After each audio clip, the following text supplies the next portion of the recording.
Welcome to Vinyl Social Club. I'm here with the Groove Seeker. Welcome, Groove Seeker. Hey, Jason. We're here with Joel Static ATX. What up? And Dom Seeking a Thread. Good evening. And then we say hello to Jose Moreno Ron over here. Talk of the town. He'll buy that vowel A, right? Should be an H on the end of that, but okay. Yes. Tom, welcome. In Canada, it's spelled A. True. Welcome, Wyoming Dave. Hello, enemies. Dave. Really? Damn. Making enemies to start. All right. I know, right? Jeez.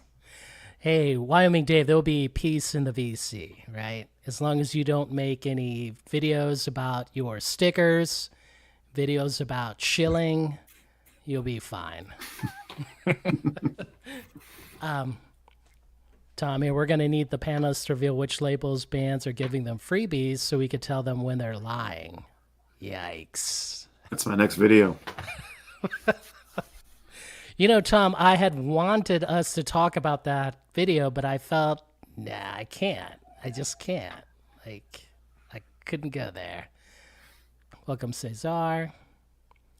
Welcome, Alex Disco Devil. 2 minutes late. He wants his money back now. Jeez. Welcome, Vinyl Kicks 86. Welcome, Mark Boyd. Hey, Mark. Look at this. Time as a construct. Oh my gosh. Welcome. Welcome to Pesh Commode. Very good. What is Steve Monday Night Panel? We'll try. According to Wyoming Dave, hello enemies, right? Mm-hmm. Welcome, Ivan. Wow, summer stream. That is correct. It is 90. It was 91 in Texas, right? It's lovely here. I don't know about you, Chris, downstate a bit, but it is just 77. What? It's great. Yeah. Yeah, it's beautiful. It's like 70. Windows are open. Nice breeze. Nice. Welcome, John. Music in the house. Yes, it is played out. Yeah, that's why I didn't want to talk about it. I think they already dug themselves a hole. And good luck getting out of that one. Welcome, Adam Freight. Nice. Question for Joel here. Is Jill channeling Bridget Fonda? I was thinking more like Kate Hudson and Almost Famous. Wow. That's what came to mind first, but... So these glasses are branded by the Night Drive. It's a local band here. They're really fun. I bought these at their merch table during South by Southwest. I just like them. Nice. I was just having this conversation with different kind of merch you can make. You know, I want to start making some nice hats, but clearly hats is old hat. We got to go glasses, sunglasses. I always buy the first glasses I can find during South by Southwest because I don't like bringing my nice glasses because I always lose them. This is why I buy glasses. I will never lose the cheap glasses, but I will always lose my nicer ones. So I don't take them. Joel, I agree with that. Joel here. Shilling for Night Drive. Yeah. What kind of music is Night Drive? It's like synth pop. Like if you're into. Yeah, seems like it would have to be. Yeah. What was the name of the group that was in the Drive movie? Drive. Was it Drive, right? It was a name like that. Yeah. I don't remember the name. It's not synth wave. Like that's a little different. This is synth pop. It's, I don't know. Just check them out if you can find them. Did the merch table have like turtlenecks too with like Night Drive embroidered on the side? You can wear those. That'd be nice. Classy. Very classy. I like it. You need more classy merch. Welcome, Rev. He's asking Dom to change the name of his band. Well, I thought it was a merch opportunity, but also a good alter ego. Yeah.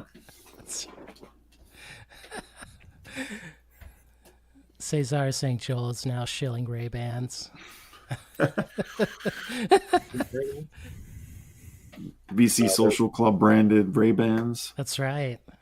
That's an idea. Well, speaking of shilling, who's our sponsor tonight, Groove Seeker? Are you ready? Yes, we do have a sponsor for tonight, and let's let me share my screen here. Let's see. So again, friend of the community, friend of the show. Our sponsor tonight is Aurora Central Records, owned by Jose, our friend. So we just want to give Jose a shout out. This is his Bandcamp for Aurora Central Records. Some really cool stuff on here. Sorry. That's labor boilerplate there. Yeah, exactly. And this is the kind of mood you'll get when you buy an Aurora Central release. Support Jose. He does limited presses of artists that he's really into. I have a record to show that he recommended for me, which is out of my wheelhouse, but I enjoyed it. This is Steve Roden's Forms of Paper. Kind of I guess what would you call this? You're the genre expert, kind of a. Well, I have this record too, but I do want to claim that I've only heard it once so far. Okay. Yeah. So, but I would call this experimental, minimal head music.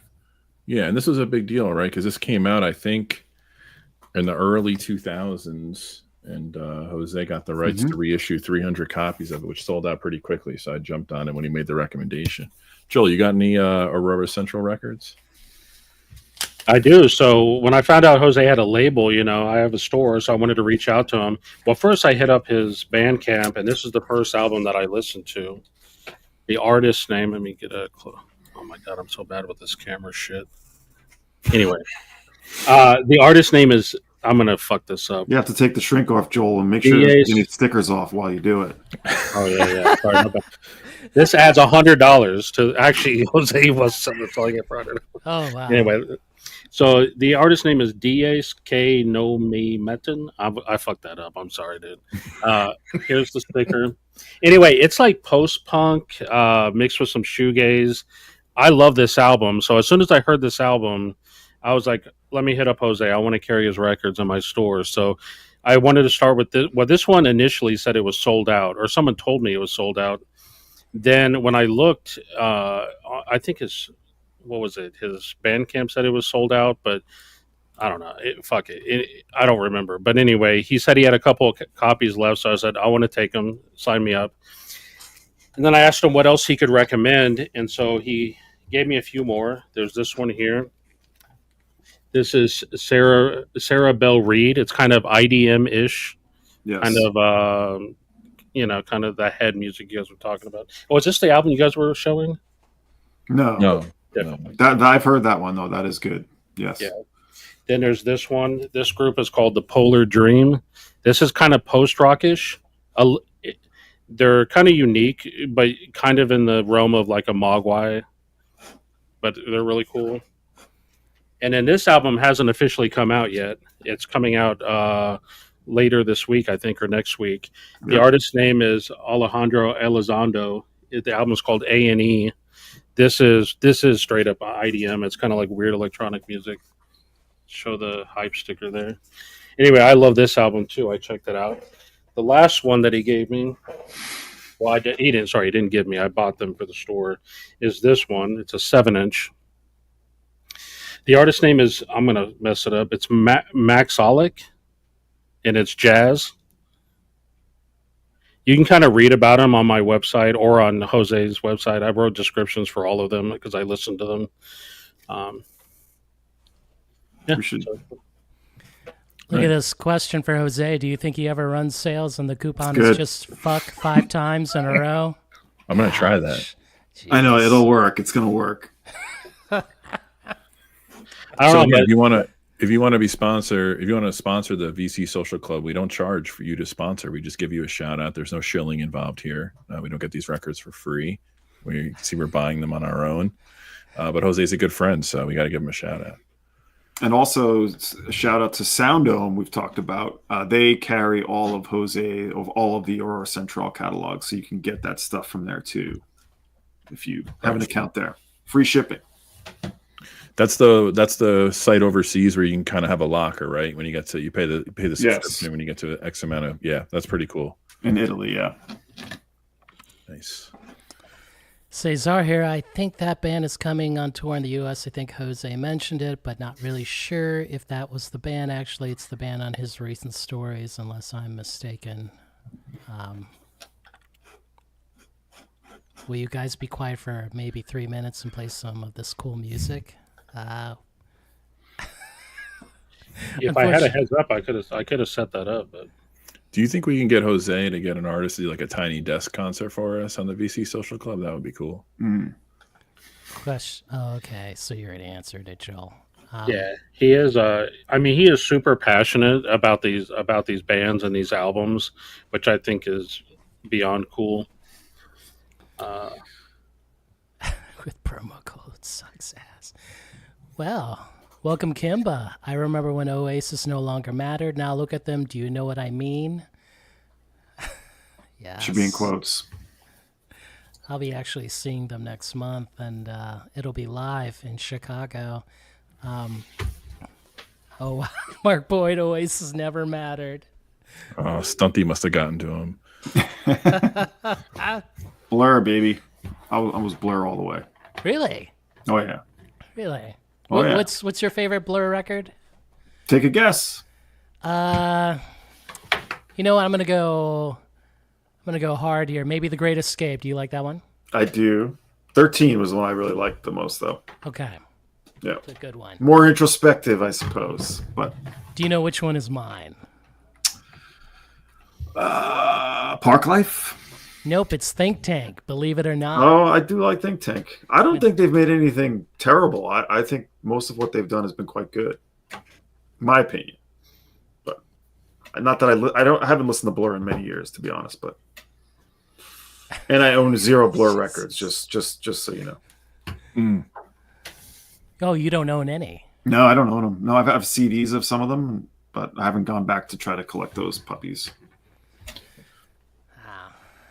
I used to have 13, but I sold it for a lot of money. I didn't want to listen to that, so I only bought the singles from it. I still have them.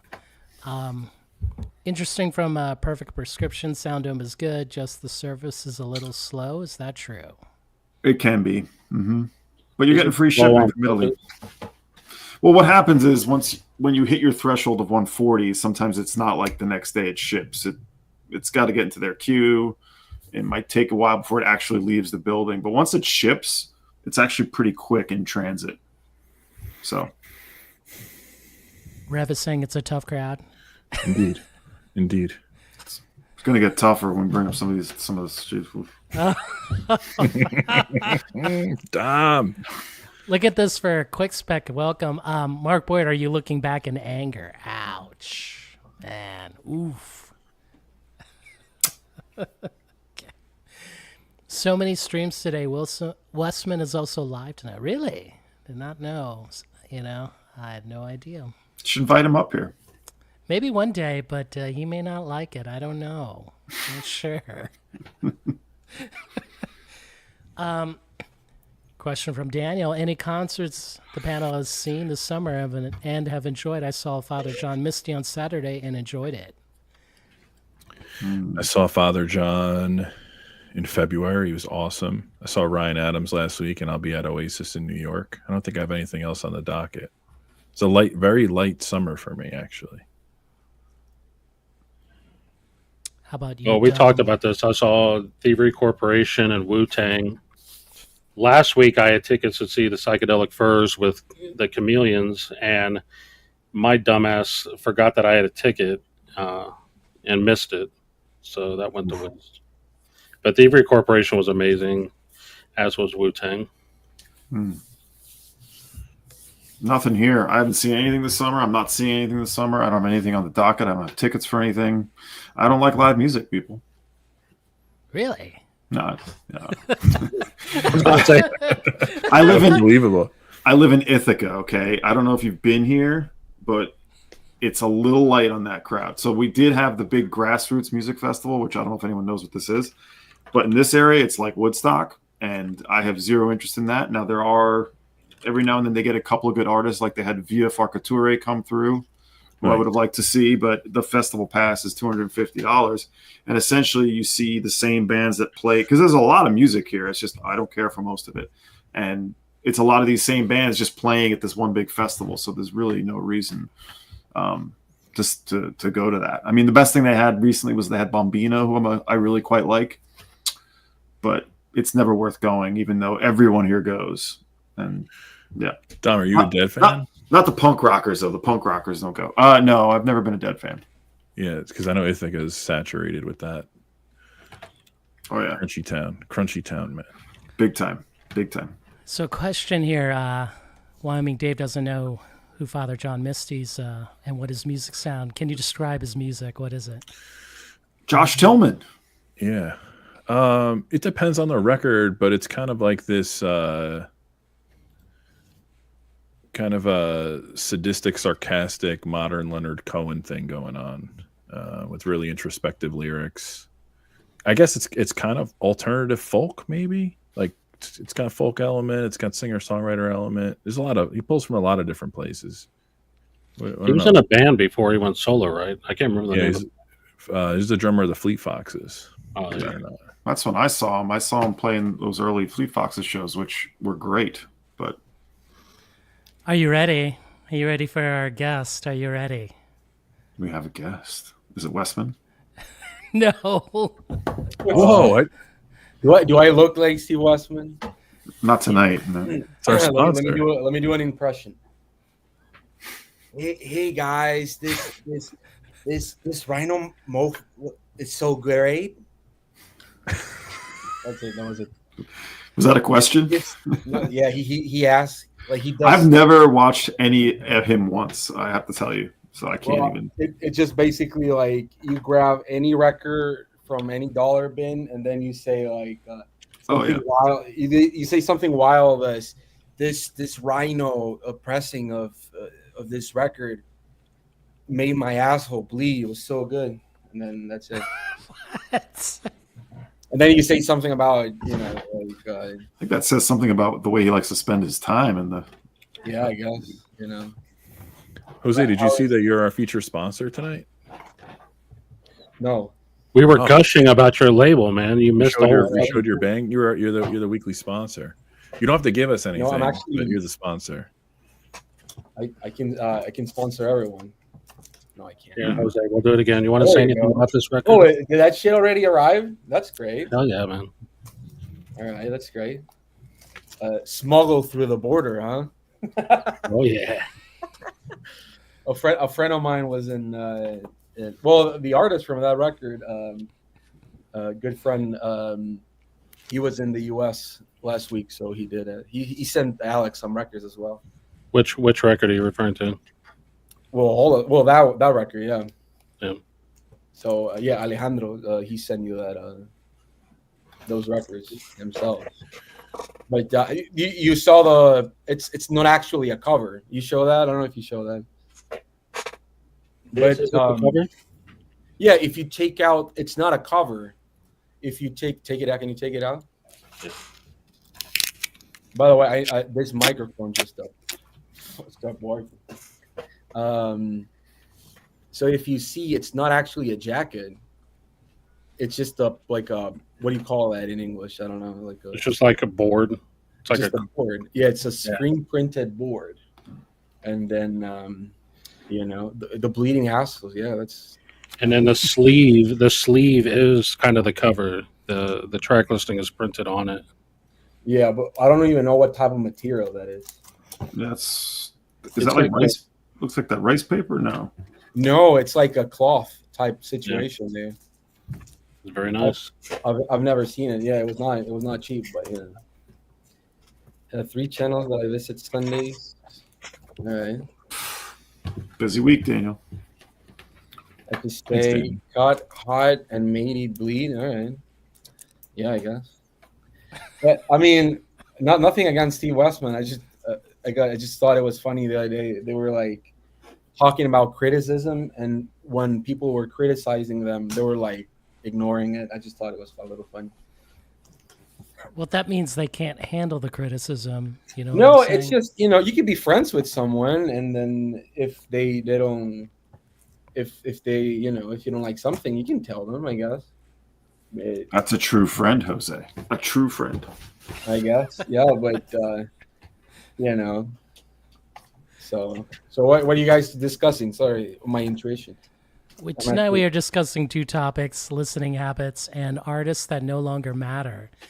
So, listening habits, right? How do you listen to music? So, I want to thank Dom for providing the topics for tonight. For better or worse. Has everybody gone before me? Because I don't want to, No. We haven't even started. We haven't started. All right. Well, you can start, I guess, and then Okay, we'll get to Thanks, you. Jose.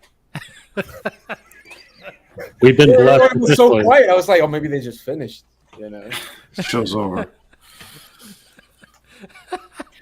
I mean, for you, Jose. Well, Daniel, it started out when I was born with a mouth. That's sort of when it happened. ¿Qué onda, Malea? ¿Cómo estás? All right. I'm actually double tasking. I'm sealing some cassettes. Oh, very nice. While I'm doing this. Welcome, Malaya. Here. It's actually another project from the guy that you show the record. It's called 2525. There's 2 covers actually, but Who's that by? It's the same guy he showed. His name is Alejandro. Oh, Alessandro. This is another project of his. It's just like modular synth and like some vocoder singing, I guess, which is always in fashion, right? Thanks, Neil Young. Mm-hmm. I say you have the reissue of that Musica Electroacustica. Well, I'm doing it. It arrives in like a month and a half from now. Do you still have dead stocks of those or no? No, it's not dead stocks. It's Well, you had dead stock of that, right? Yeah, I had, but I don't anymore. I had like 6, and then they went. But you know what? It's just such a hassle, that record, because you have. Do you have the original one? I didn't know. I relayed one for somebody, Oh, all right. Well, it's almost impossible to get without having off-gassing, because the original pressing came in like a PVC type situation. Yes. So it's one of those records you just can't find in good condition. And even off gas, it's worth like $175, $200. It's such a rare record. And the original record was made by one of the artist's father, who was a very important architect in Barcelona. What happened? So did you do a faithful reissue with off-gassing? I'm gonna lay them in just put like a big PVC bag on top of them. Yeah. No, I'm actually not even doing the original cover, because I didn't want to fuck with that. Jose. What? This is so.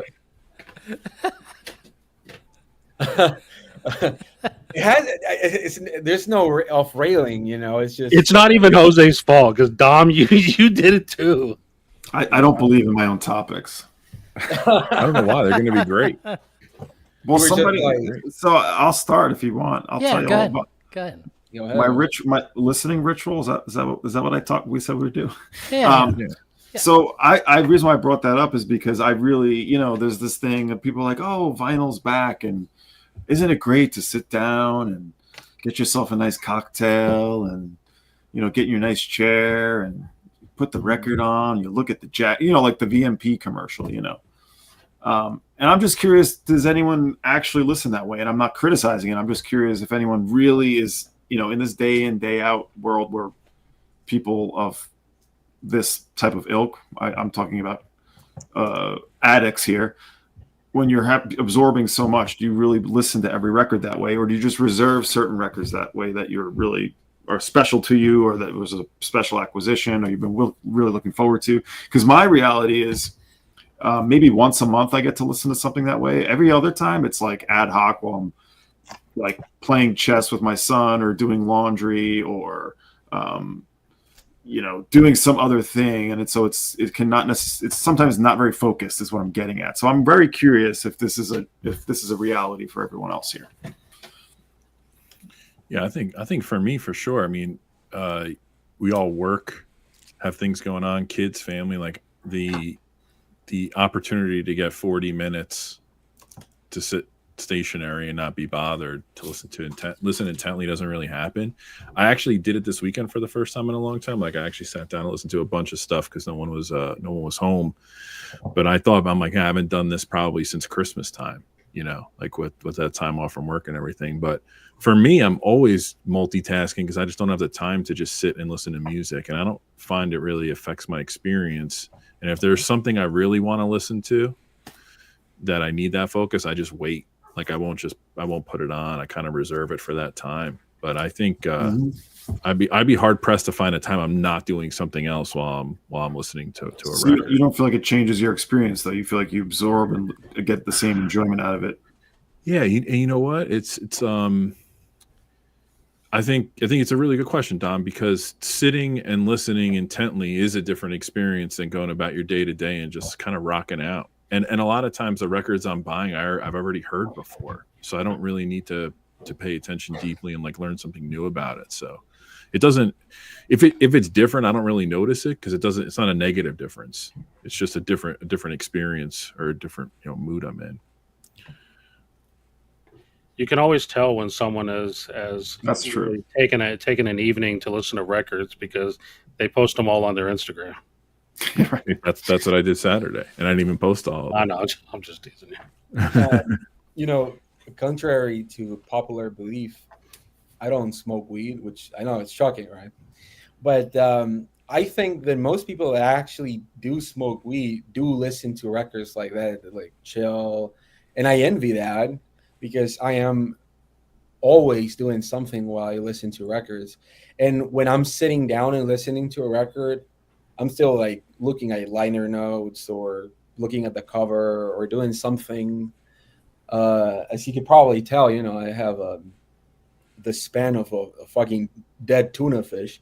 So I need to do like something while listening. I still listen to a very, I can still focus and do things like right now, I guess. But I mean, it varies also because, for example, Dom, you and I listen to, somehow music that is more, what's the right word? More forgiving or the intent sometimes of like ambient music or noise or something like that.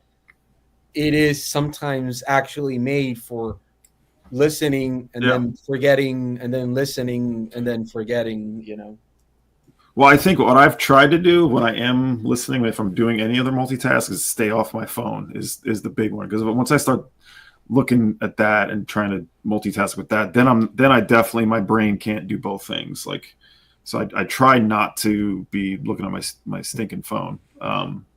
Because anything else, it feels like I can actively listen while I'm doing it.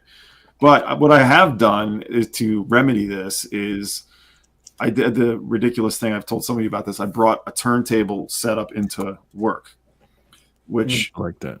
Which either gets a reaction of "that's amazing" or "why did you do that?" or "what are you doing?" One of those three things. Some people literally don't know what I'm doing. Like they're like, "Where's oh, that's cool. Is that coming out of your computer?" I'm like, "No, there's this spinning thing back here." And they're like, "Oh, tell me about that." I'm like, "No, I really don't want to. Can we just move on? Can I just help you with why you're here?" No, but I did that because I just needed more time, and I part of my day is I fix computers. So when I'm fixing a computer, it's like the perfect thing to be doing is to be listening to a record. But it's not exactly convenient. Obviously, I actually bring records in every day, so it's a little silly. Is your turntable in like a communal area in your house? Yes, that's the other thing. That's good. Yeah. Well, yes and no. I mean, it's good in that everyone sits and we all hear it together, but also we all hear it together, so that can be a problem depending on what I'm listening to. Yeah, like mine is downstairs, but my wife has come around. Like, we really need one. We're upstairs, so I can Yeah. listen and not be like exclusive, isolated. Yeah, and I don't want to be, but it's just where it is, you know. Like Alex mentions, listening late at night, that also works well for me, and that's when I usually play the stuff that is not so easy drinking. Yeah. I woke up really early yesterday because I couldn't sleep, and I dropped the needle on my first record at 4 a.m, and it was fantastic. It was such a cool. Wait, 4 a.m, New York. It's like 2 a.m. here, so I was probably out. Hey, I'll call you next time. Yeah, call me. I listen to a lot of records during the day, but when I'm working, I fucking hate music. I don't know if that makes sense, but yeah, because I listen to so much stuff, and sometimes I have to listen to like, stuff we're putting out, and I get burned immediately, like after listening to like 5 times the same stuff. So I don't own like headphones to like walk around, because I don't have a car, so I walk like 3-4 hours a day outside. I fucking hate listening to music while I'm first of all, I think I'm gonna die if I'm just like walking around listening to like whatever, right? Like this Yellow Magic Orchestra record, and I'm like just hanging around. I'm gonna die, and the newspaper's definitely not gonna be go soft on me. So I think that I'm either gonna die or something, and I don't know. I like talking on the phone. You can ask Stunty. I normally torture him with horrible conversations about horrible movies, but or some other friends. But listening to music, that's why I like records, because I'm like, I have to invest more than one action to actually listen to music. Select the record, open the record, put the record, turn everything on, and then I exist. And I look at my cat, and I'm like, oh, my cat, and then, Cats are good for listening. I just can't imagine you and Stunty on a phone call together. That phone call must never end. I'll tell you how our conversations go. Yeah, how do they end? One every 10 phone calls, it's a fight, and then 8 of them are like pretty nice, and then one is just like, hey, I'll call you back, and we never do. So that's like what happens. They just end. Sometimes my phone dies. Sometimes he remembers, like he has to go to bed, or sometimes I just come home and I'm like, fuck this shit. I don't want to talk about this movie nobody saw 30 years ago. Question to the panel here: what does one listen to at 4 a.m. and is this pre or post coffee music? Wow. So I don't have like morning and night music. I think I put Fela Kuti Zombie on. Really? Nice. Right for it. And then I don't have coffee until like 2 or 3 hours after I wake up. So yeah, it varies. Like I'll put whatever I'm feeling on. And the other thing is that my wife has a digital setup, but she has her own. Here at the house, we have, it's just me and her, so we have 3 rooms, and one of them is our bedroom, the other one is this one, and then the other one is her room. So she puts music on it. If she has something I want to listen to, I just listen to, in the background. But because we align, like she's always listening to like Grouper. So I'm like, I can listen to that every day, or yes, Emma Ruth Rundle, some shit like that. I'm getting used to to listen to in the background. Like that's fine, but as much as I love music, I absolutely love not listening to music, like at all. It's very obvious when you need to not. For me, like when I need to not listen to music, for sure. Yeah. Well, yeah, like in the morning. I'm not a morning person in the sense that it's nothing in me that I want to, like. I remember when I was a kid, my sisters and I would go to like the school, and my dad would take us, and we would sometimes select music, and I fucking hated every time my sister grabbed music because she wanted to listen to like some upbeat shit, and I just want to listen to like the most depressing shit ever because I want to just be chill. What is upbeat? What did she want to listen to? Give us like an Enrique example. Iglesias, some shit like that. Whoa, what? Oh man. Well, Enrique, my hero. hero. You know, I know I didn't want to listen to, and my dad is an absolute boomer, so you want to listen to like Alan Parsons Project or some shit, Steely Dan, some shit like that. So I would get tortured. I remember I got him like a lot of cassette because he used to have the old pickup. He just recently got a new car for like first time of half of my life, and he used to have a tape deck, and I used to buy cassettes when I was here. Like when I used to go to Austin, I would get him like Steely Dan cassettes, and he would have like the same 3 cassettes all the time. Like, and that's also how I got into cassettes. You know, it's just they were always around me. But yeah, I just that's why I think I don't like music in the morning. So Jason, yeah, go ahead. How do you listen? Because everybody kind of knows you're behind the tables with headphones whenever we see you. Is that how you listen to most of your records and 45s, or what's your ritual like? For fun, I just blare it out. I think both Jose and Concert Buddy, who's ever been over my place, right? For fun, we just turn it up, you know. But when I want to go on the deep dive, which most of the comparisons are on the deep web, right? I'm going to show you something dorky. Are you ready? Yeah, please. So, because now you've asked, right? So this is headphone number 1. This is at a DT770. This is the closed one, right? So you get more of like a monitoring, right? And this is how crazy it's been. This is the open Bayer Dynamic DT990, right? So if you want more of a like deeper listening, then you would go for this, right? And there is a thing in between. Now this is how crazy it's been, right? This is the DT880. This is all made by Bayer Dynamic. This is like a halfway between a closed and the open. So now, Joel, do you see how dorky I've just went here? You know, yep.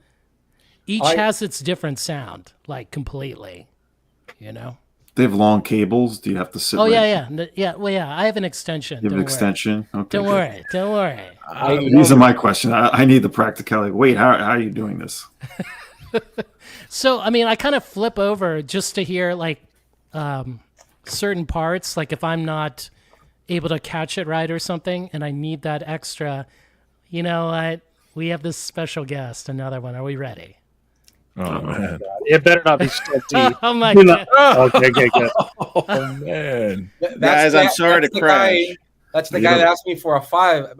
Are you at a Buc-ee's? No, I'm at a random truck stop here down in the south. I'm trying to break the case wide open of the Buckingham Nicks saga.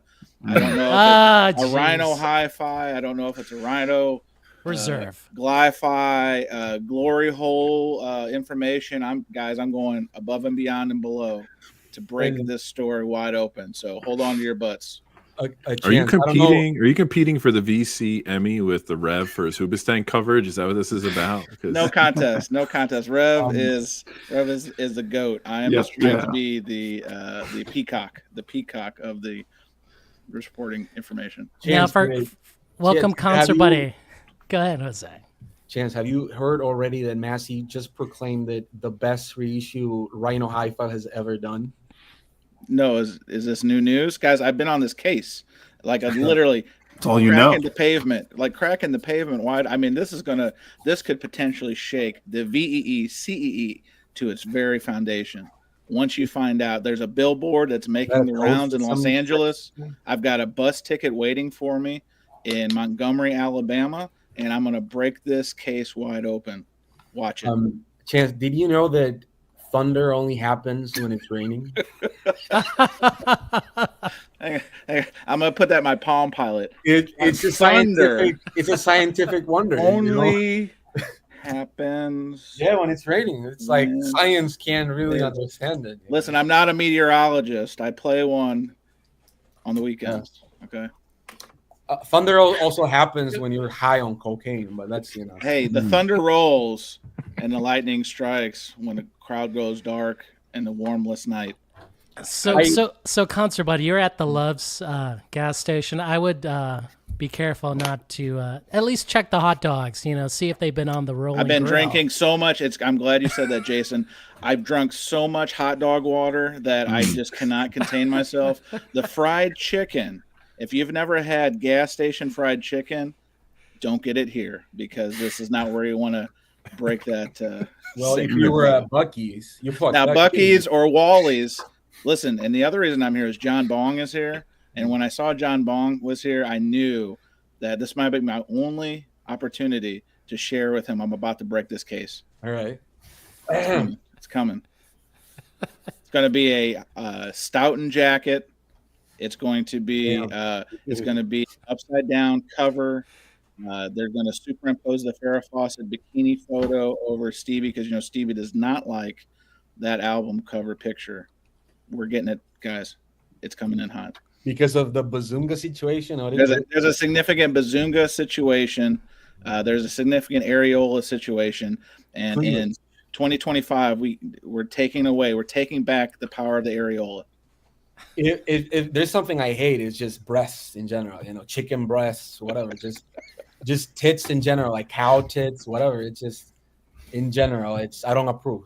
We call them, Jose, we call them chesticles, where I'm from, chesticles. So that way, everyone has a voice. That's a St. Louis thing, chesticles. That's right. Either you got them or you don't. By the way, the other day, when you browse like enough HBO Max or whatever you want to call it, and you're like on the bottom, and there's like after like the sixth time, like the same Indian movie, but the fourth installment is like you're all way down there. I saw the St. Louis Kid. Have you ever seen that? No, but I'm afraid because the last video recommendation you gave me was the Chuck Berry PP tape, and I don't think my computer has recovered from the viruses. Not only my eyes, my Los Ojos did not recover from what I saw, but my computer got viruses they haven't even discovered yet on the internet. It's speaking of Chuck Berry, I bought this book from Half Price Books yesterday, and they go more into detail about that whole. Oh, it actually talks about that? Oh, yes. Oh, yeah. Oh, that's amazing. Dom's here to have a serious conversation. We're talking about. I know. Okay. Dom, well, I'm sorry. Are we having? Isn't this serious? I thought this was serious. No, but I want to ask, because for real, can you imagine, what time was it? What year was it that they had it was not common to have a VHS camera. So they went, what do you call it? Above and beyond just to obtain that guy farting on some poor women and slapping them and doing a silly, that's amazing. It's well, you want to suck them, you whore? All right, there you go. Sorry. All right, there you go. So, Jason, you never listen to your speakers then? No, I do for fun. Not deep listen. You know what I'm saying? But I do a lot of deep listening where again, like Dom's saying, I don't have the phone. Unless usually I'll have my iPad if I want to read more about the artist, right? Or I hear something and I'm wondering, do people hear the same thing, or do people know that this sounds like crap, And then I read Discog reviews and people are praising this, say, reissue or album, and I'm like, man, I don't know about that. I mean, dudes, this thing sounds like poop, Hey, you know what? You know what's not gonna sound like poop? What? Buckingham Nicks. Oh, hang on. Sorry, hang on a second. My new friend Earl in the third urinal just told me it's no longer Buckingham Nicks. It's Buckingham Tits. It's the new title, Buckingham Tits, guys. This case is literally changing by the minute. I can't believe this. I can't wait for Steve Westman to announce it tomorrow or something. It's gonna be a hit. Joel, what about you? What's your? Do you have any? Don't even try it, Chris. You were trying so hard. I'll try to keep it. I appreciate it. Before we started this, my wife's I told my wife I'm getting ready to do this video, and he goes, "Oh, what's the topic for tonight?" And I told her it doesn't matter, man. it's going to go off the rails, and it did. No, we're bringing it back. Dom came with the heat again on a double bill. Like this is uncharted territory here. So you got to talk about your listening experience. Jose will find something to jump in on. Yes. Mm-hmm. Well, the other thing my wife told me that I had to mention is that my listening experience involves ignoring her a lot because I'm spending a lot of my time back in this back room listening to my records and supposedly ignoring her. She wants to come back here, but she says it's too cluttered. So at some point I need to clean it up. Well, you know what I have to do. You always have, after every 10 records, you have to ask her if she wants a record. And then they'll probably tell you like a record that doesn't even exist on vinyl, and you're just like, oh yeah, and then that's always good. You know? Well, we have multiple players in the house, so she has her own record player in the other room. All right. She has her own record collection. But does she keep her records in your room? I've taken some of her records and put them in this room, but she doesn't put them in there. No. She also doesn't sleeve them right, which bugs me. So I always have to go in and Why don't you sleeve them for her? What is this? I have to. I have to. Right. I've tried to teach her how to do it properly, and she doesn't. I love my wife. BB Nicks. It started with Buckingham Nicks, Joel. I'm telling you that once the areola came out, that they just lost all self-respect for a kind of instruction from us guys. It's fact, proven. I can already see like the thumbnail photo is just Mazzy without the shirt, recreating it, just bare chest. No, Jose, let's not give. No, don't give him any ideas. We've seen the feet. I'm okay with the feet. We give him the bare feet. Now you're giving I don't know if I can recover from a bare chested Mazzy. I'm sorry. I think I've literally I've seen Mazzy's feet so many times. Like I could like do the Leonardo DiCaprio in Titanic drawing, something like that. Again, goes back to areolas. That painting at areolas, like again, common ground. Yeah. Chance, how do you listen to your records? You have routine. You have this reminds me of a local radio show we have where like this kind of stuff is like these hijinks, and then there's that one serious guy. He's like the guy he's straight man. Yeah, he's a straight man. He's the in-game reporter for the Cardinals, and he always would try to bring it back to. So Lenny Dykstra is batting .290 and cannot get Dykstra. Well, I'm just saying. Yeah, so, Jesus. So he's a lawyer or something now, or a real estate agent. So Chris, I can appreciate that. So how do I listen to my music? I listen to it really any way I can. I would say optimally, I sit in my nice Eames chair right in front of my turntable, and I try not to have my 79th organ, this cell phonular here, distracting me, or any kind of device. That's optimal. How often does that happen? Not as much as I'd like it. So often I'm sitting right here, I'm doing some work for the man, and I'll have the turntable going in the other room, and I get up and change it and enjoy it. And I'm close enough where I can tell if it's a reissue or an original, if you know what I'm saying. And then I can, that's how I do my shootouts. It's on the Patreon if you guys want to check it out. So you listen while you work from home? I try to. I like to multitask, right? Because I think that way you cover more ground. Now, if I really want to give something like a deep listen, like again, I'll try to focus and give it a lot of direct, like what they call intentional listening. But is your turntable in a communal area in the house, or is it? I'm in the basement. This is where I've been relegated, not only for my for my eating, my lunch choices sometimes, body odor. But also, like you guys are talking, Joel's talking like there's stuff all over. I mean, this is a couple weeks away from being on Hoarders on A&E 9:00 local. I hear you. Question for our concert buddies: is it a real Eames chair or a bootleg? Tom, I appreciate the question. It's so real. I'm still paying for it. Does that make sense? Italian leather is a lot. It's a real deal. But my hope is by the end of the year, it will be mine in the clear. But yes. Sorry to interrupt. I hate that shit. But have you seen the new Billy Joel documentary? It's like 7 hours long. It's not 7 hours. No. It's 2.5. Who the fuck wants to watch that shit for 2.5 hours? But I want to. I watch it totally. I watched half of it. I watched the first half and I had trouble. I had to take a break and I'm no. They did talk about Attila for a good 10 minutes. And then they did not. It's hilarious. They interview like everybody in his inner circle. They're like, Attila, and people are like, they're like, no comment. They're all dead. Well, it was like funny. He's like saying he bad mouths it, like Billy Joel.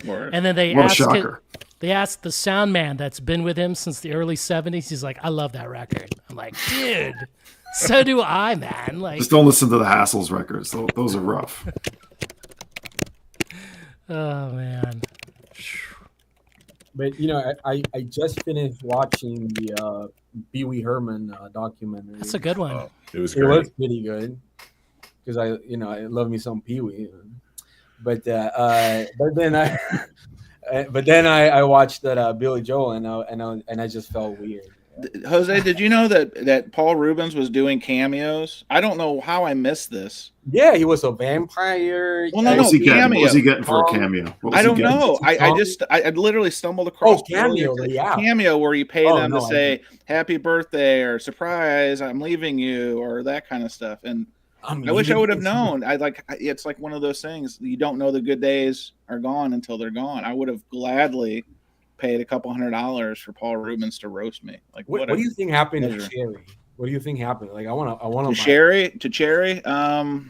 Like if I had money, instead of buying a car, I could probably buy Cherry. That's a good question. It's got to be on an episode of Storage Wars at some point. Oh, the one that is like a brawl because somebody paid $50 and it's all the props from Pee Wee's Playhouse. What was the guy's name? The guy from Storage Wars. You remember, like the funky looking guy with the silver hair? Daryl. Daryl, that's right. Daryl, the gambler. I've seen Storage Wars. Yes. Storage Wars is amazing. I for like 2 episodes, it's amazing, and then at some point you gotta stop that shit hard. That's right. Yeah, you get fatigued quick. Jose, Robert Fripp's and it was always pretty. Robert Fripp is on Cameo. You should get one. What? Wasn't he on OnlyFans now? I don't know. No, for real. He announced it, but I never knew if it was like an actual thing. He posted a photo of him just naked with his guitar in his shaft, and then everybody's doing it. I mean, if you have the Buckingham Nicks, it started with Buckingham Nicks, and now you have Robert Fripp. Thank you. Have you? I don't know if you ever seen that video. I think it's still on YouTube. My favorite, what would you call that? Naked bombing ever is Alejandro Jodorowsky, the filmmaker. There was a presentation of one of his movies in France. I think it was like Cannes or something like that. And they just show him, and he's fully naked. You can see his ball sacks, and he's just like, "Oh, thank you for coming here." And ball sacks. He had multiple sackage. I mean, that is a talent. When you're old, that's a deformity, maybe. That's true. That's true. When you're old, you got like you don't know what your testicle is and what's just a lump. Well, if there weren't children watching the show, I would tell a really lewd story, but maybe you could save that for the Patreon. I will say $5.99 a month. I will say that Storage Wars definitely gave me this feeling of going to watch, like, when I'm at a show and I see like the shittiest fucking pile of garbage, I always fucking go and I find something, because everybody's like, that guy has, like, if you see a guy with the Cars, like the first record is the Cars, you're like, oh, that's probably garbage. But you go there and you're like finding these like amazing library records, and you're like, this guy is the shit. That's what happened to me last time I was in a one. So thanks, Storage Wars, I guess. Storage Wars. Listen, that's probably the gold. They talk about the golden era of television.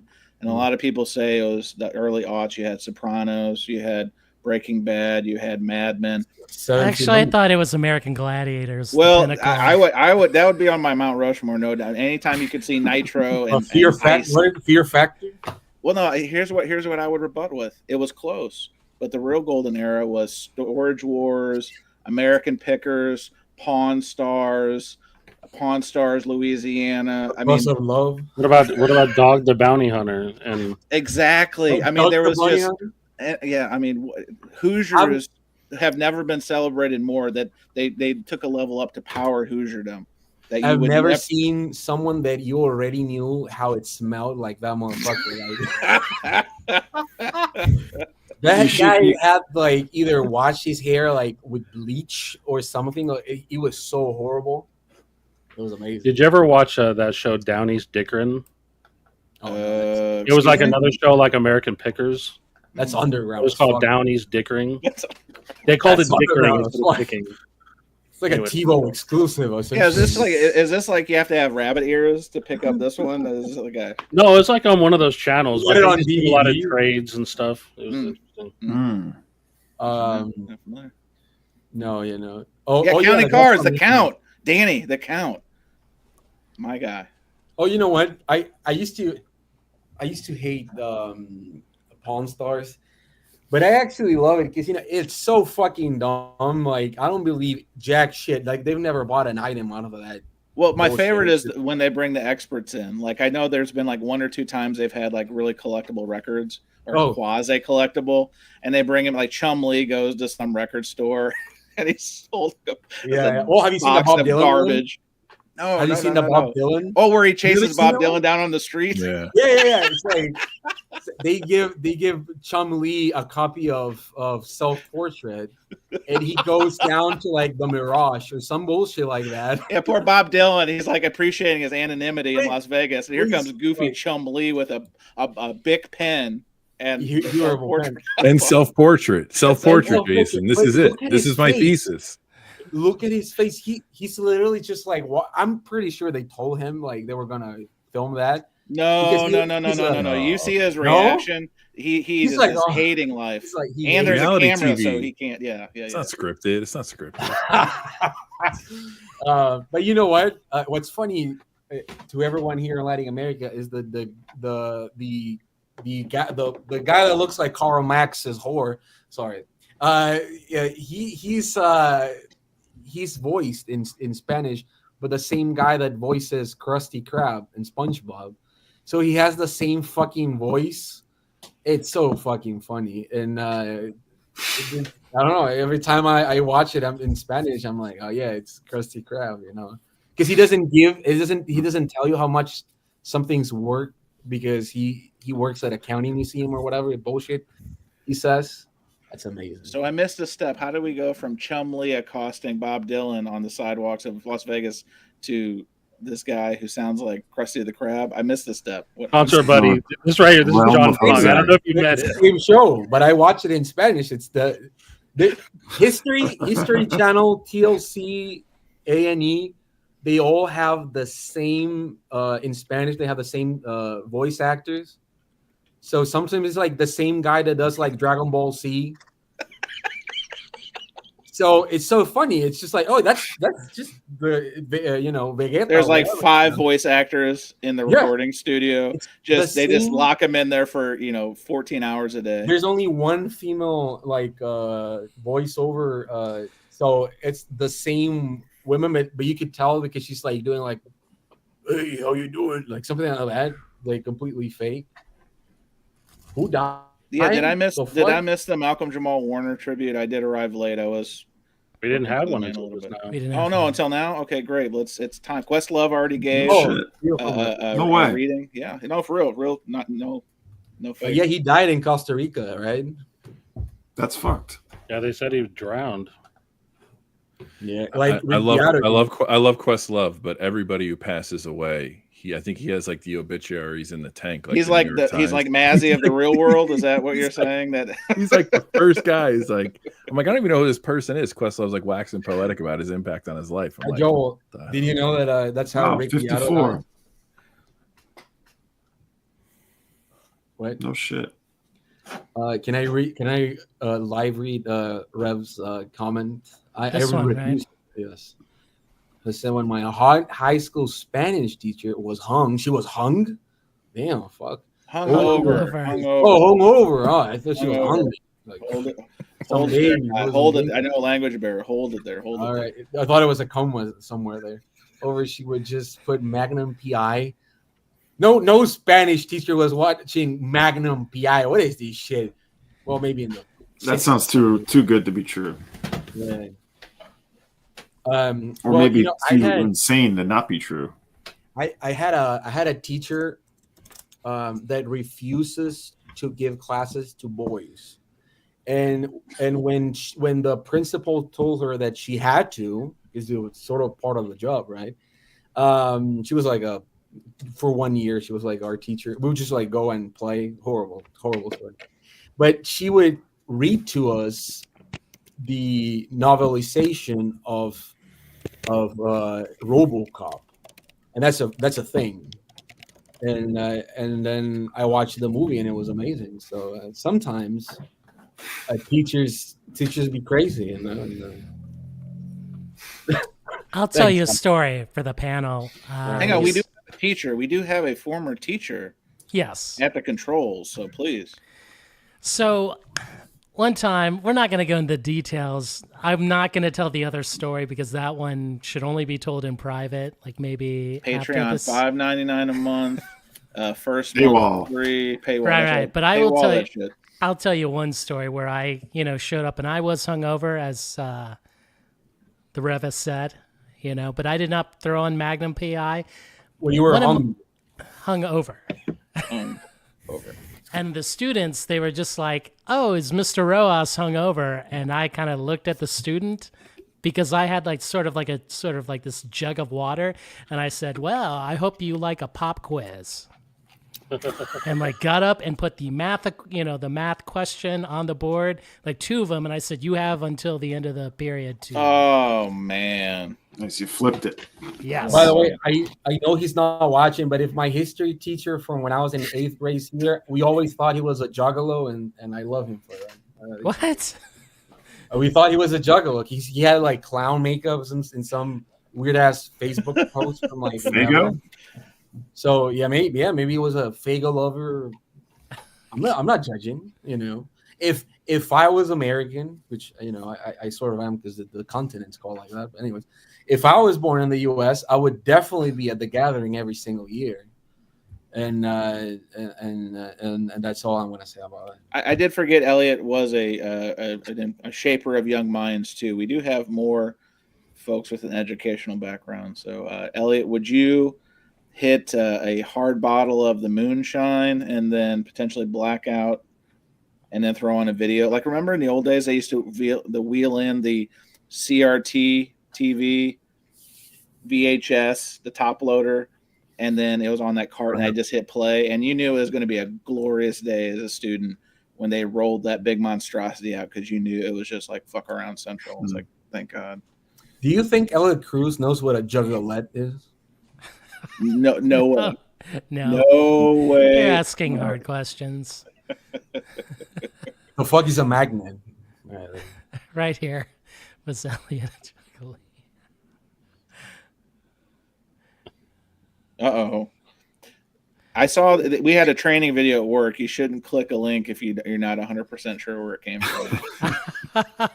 So YO, I trust you. I can't click this link. I'm sorry. Literally can't. That's Oh. Wow. That's one hell of a story, Mark.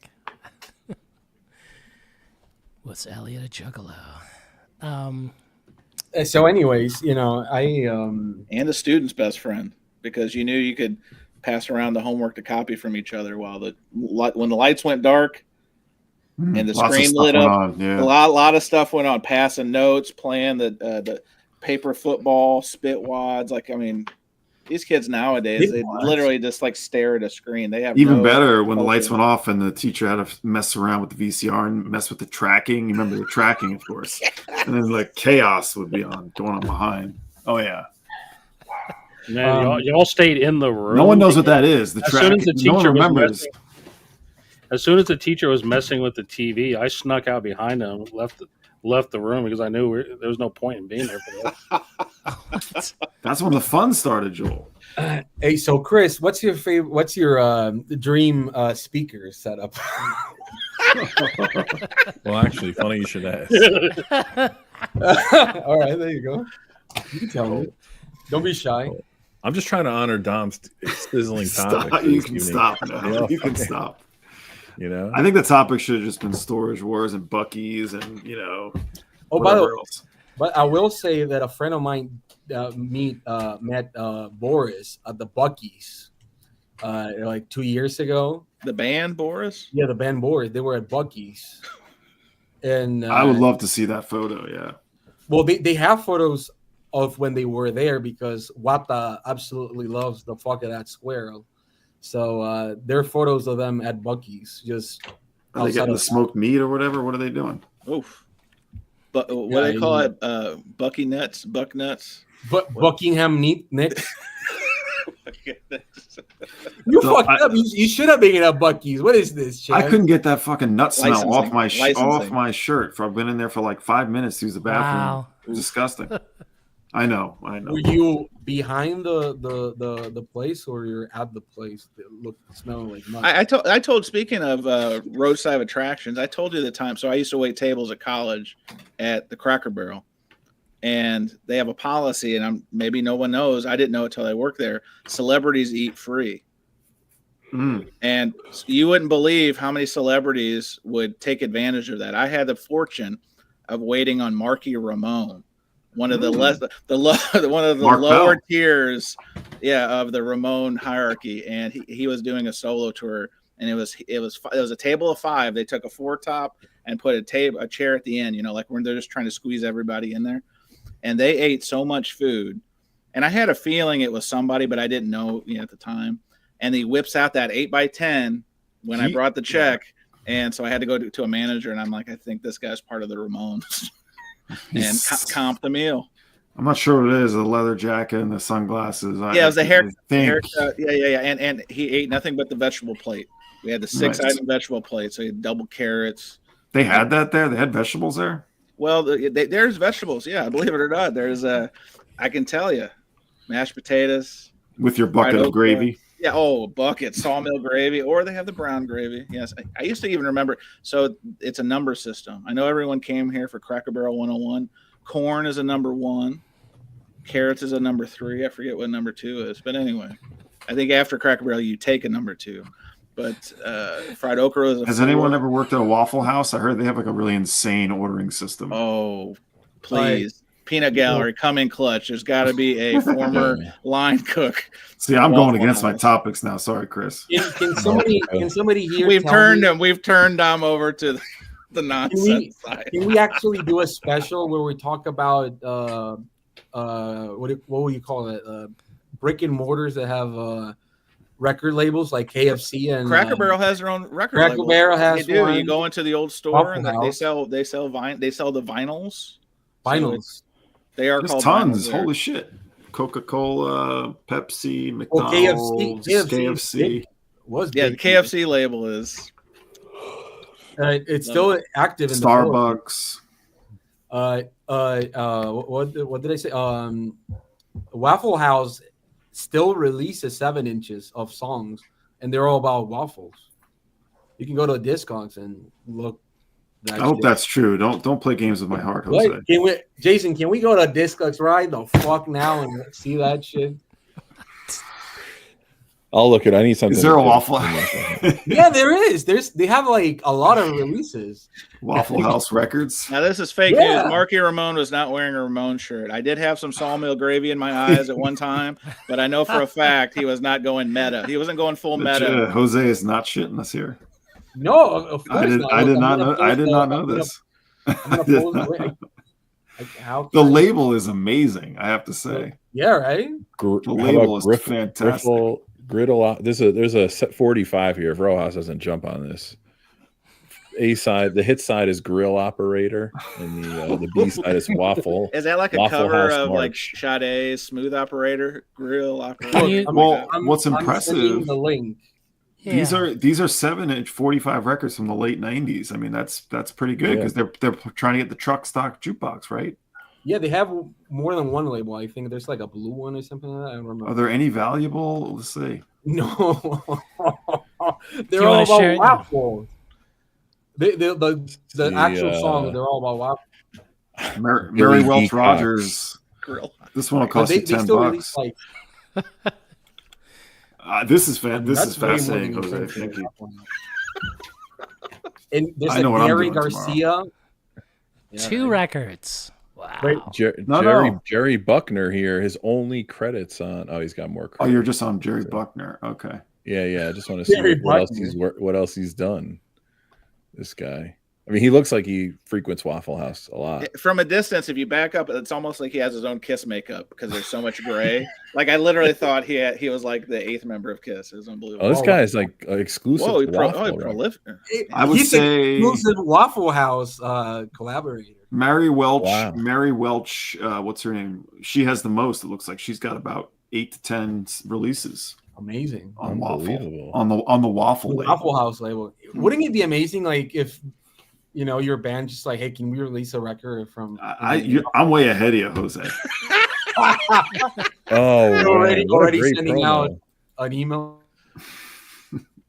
Look at this. Cracker Barrel did a reissue of the Amy Grant Christmas album. Oh, hopefully. They did. Why? What? I didn't know about this. What the fuck? Yes. I'm sure it's sprinkled with some Dolly Parton. Like I think I flipped through it once, and it was like the label is so good. Anybody will try to make a buck on that. And the most expensive Waffle House offering on Disogs right now, of course, is a CD because they're back, baby. That's right. Naturally. 2011. Oh, and it's not even mint. That shit is near mint. That got. It's the whole. Oh, it's in a volume 1. You saw that? It's the volume 1. There's a volume 2. I'm seeing a volume 2 here. Thank God. I'm surprised they didn't do like a Lana exclusive 7-inch when she worked there for an hour. They could have. They fucked up. That'd have been cool. I'm eyeing this Bill Kaler, Billy D. Cox, and the Waffle House Singers Grill Operator for $9.99. Well, you better get your PayPal ready, Dom. I'm right behind you. Dom, if you do an impromptu Kickstart me right now, I got 5 on it for you just to support it. Oh shit! No, VG Plus is $19. I don't know. Hang on, I only buy VG plus. You're out of luck, Chance. You have to be like VG Plus syrup stains on label. I was once. I don't know where the fuck I was, but I was between Savannah, Georgia, and what is the other place? Atlanta, Athens, Georgia. I was going from Athens, Georgia, to Savannah, Georgia, and we stopped at a Waffle, and they had a jukebox. Yeah, and they were selling those 7 inches, and I asked the guy how much was it, and he was like, oh, "It's 10," and I was like, "All right." And then I listened to the song, and it was garbage, so I didn't buy it. But I sort of regret it, you know. There's got to be something good here.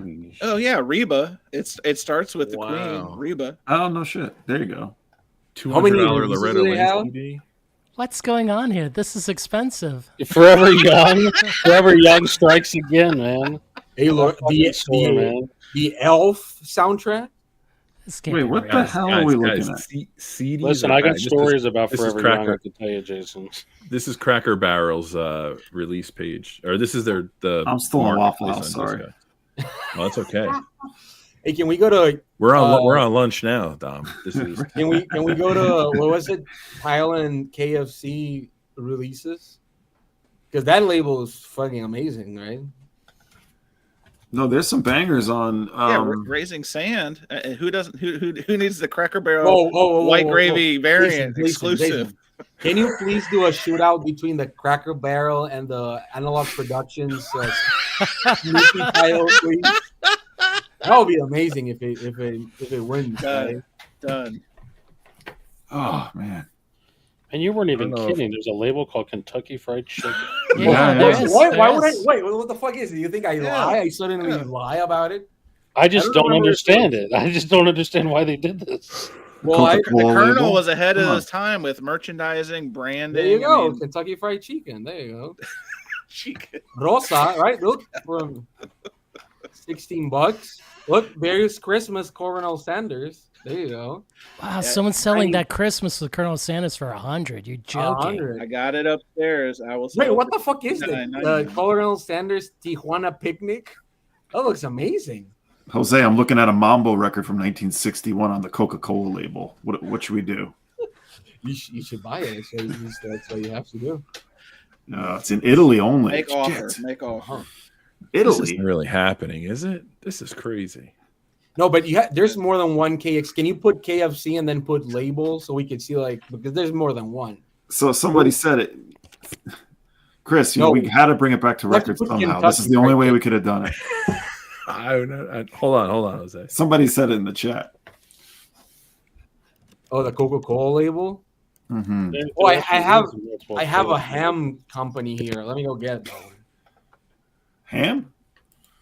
Oh no! If Jose brings like a baby pig onto the stream, you got to shut this down. What is this? You just have to.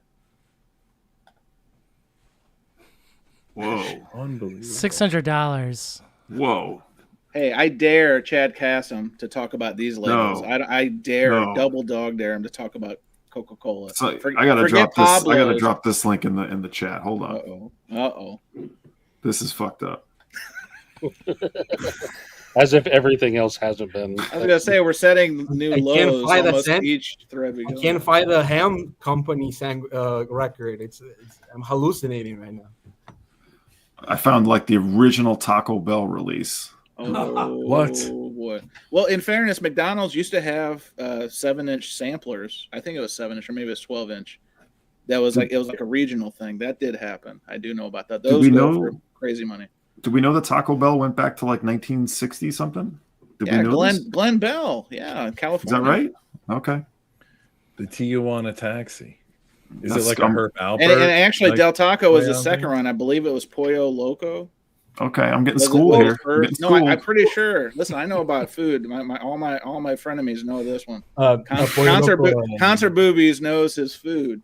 I believe it was Glenn Bell started one business, but he didn't. I think it was Pollo Loco, but he didn't get it legalized. He didn't have all his ducks in a row, and they basically took it from him. So then his second business was Taco Bell. All right, there it is. Dude, shout out to Ruth Cook. Look at the artwork on that Tijuana Taxi. We got an autograph on it. Yeah. Joking. The second. Oh man, and it's the old Taco Bell with like the that sleeve is calling my name. You know that sounds so when you hit legit. If you hit that, look at that producer credit. This is hilarious. Produced. Oh no, I only read it wrong. It says produced for Taco Bell. Oh. You need to change that. This says producer Taco Bell. Right. I'm really eyeing this $20 VG Plus near mint copy here. I don't know. There's no sampling of the music, right? No, you don't need the music. You don't need that. If you guys bought these 45s, how would you listen to them? Would you?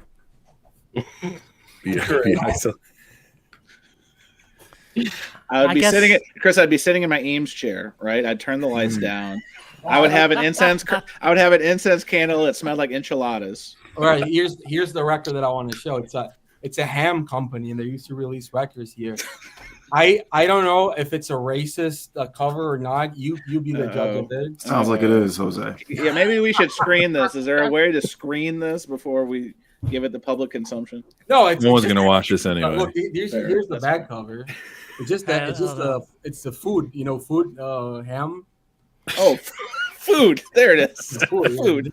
Of course. Right, here's the cover, though. Oh, very good. Oh my gosh. That is a reject from the Showbiz Pizza. Look at the lettuce and that bullshit. It looks like moss. Wait, that looks like a hot dog. Is that a hot dog? It is a hot dog with a bed of lettuce. It looks like the Green Reaper's Subway, essentially. Wow. That's a sad hot dog, dude. It is. But this is a banger, right? Like you try to find this, you can. Good luck. Tell them good luck. Fud. And I had to put the good sleep on it. All right. Where did you get that record? Under a bridge, literally. Wait, is that a Tomato Lady special? It has to be. No, there's a guy that literally under the bridge called John Paul II Bridge. There's like a Sunday, there's like a market there. And there's a guy that sells the shittiest records known to mankind.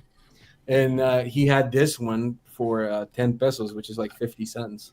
So I snag it, of course. Right? You try that. We did it, guys. We did it. Credibility right in the toilet. Yes, sir.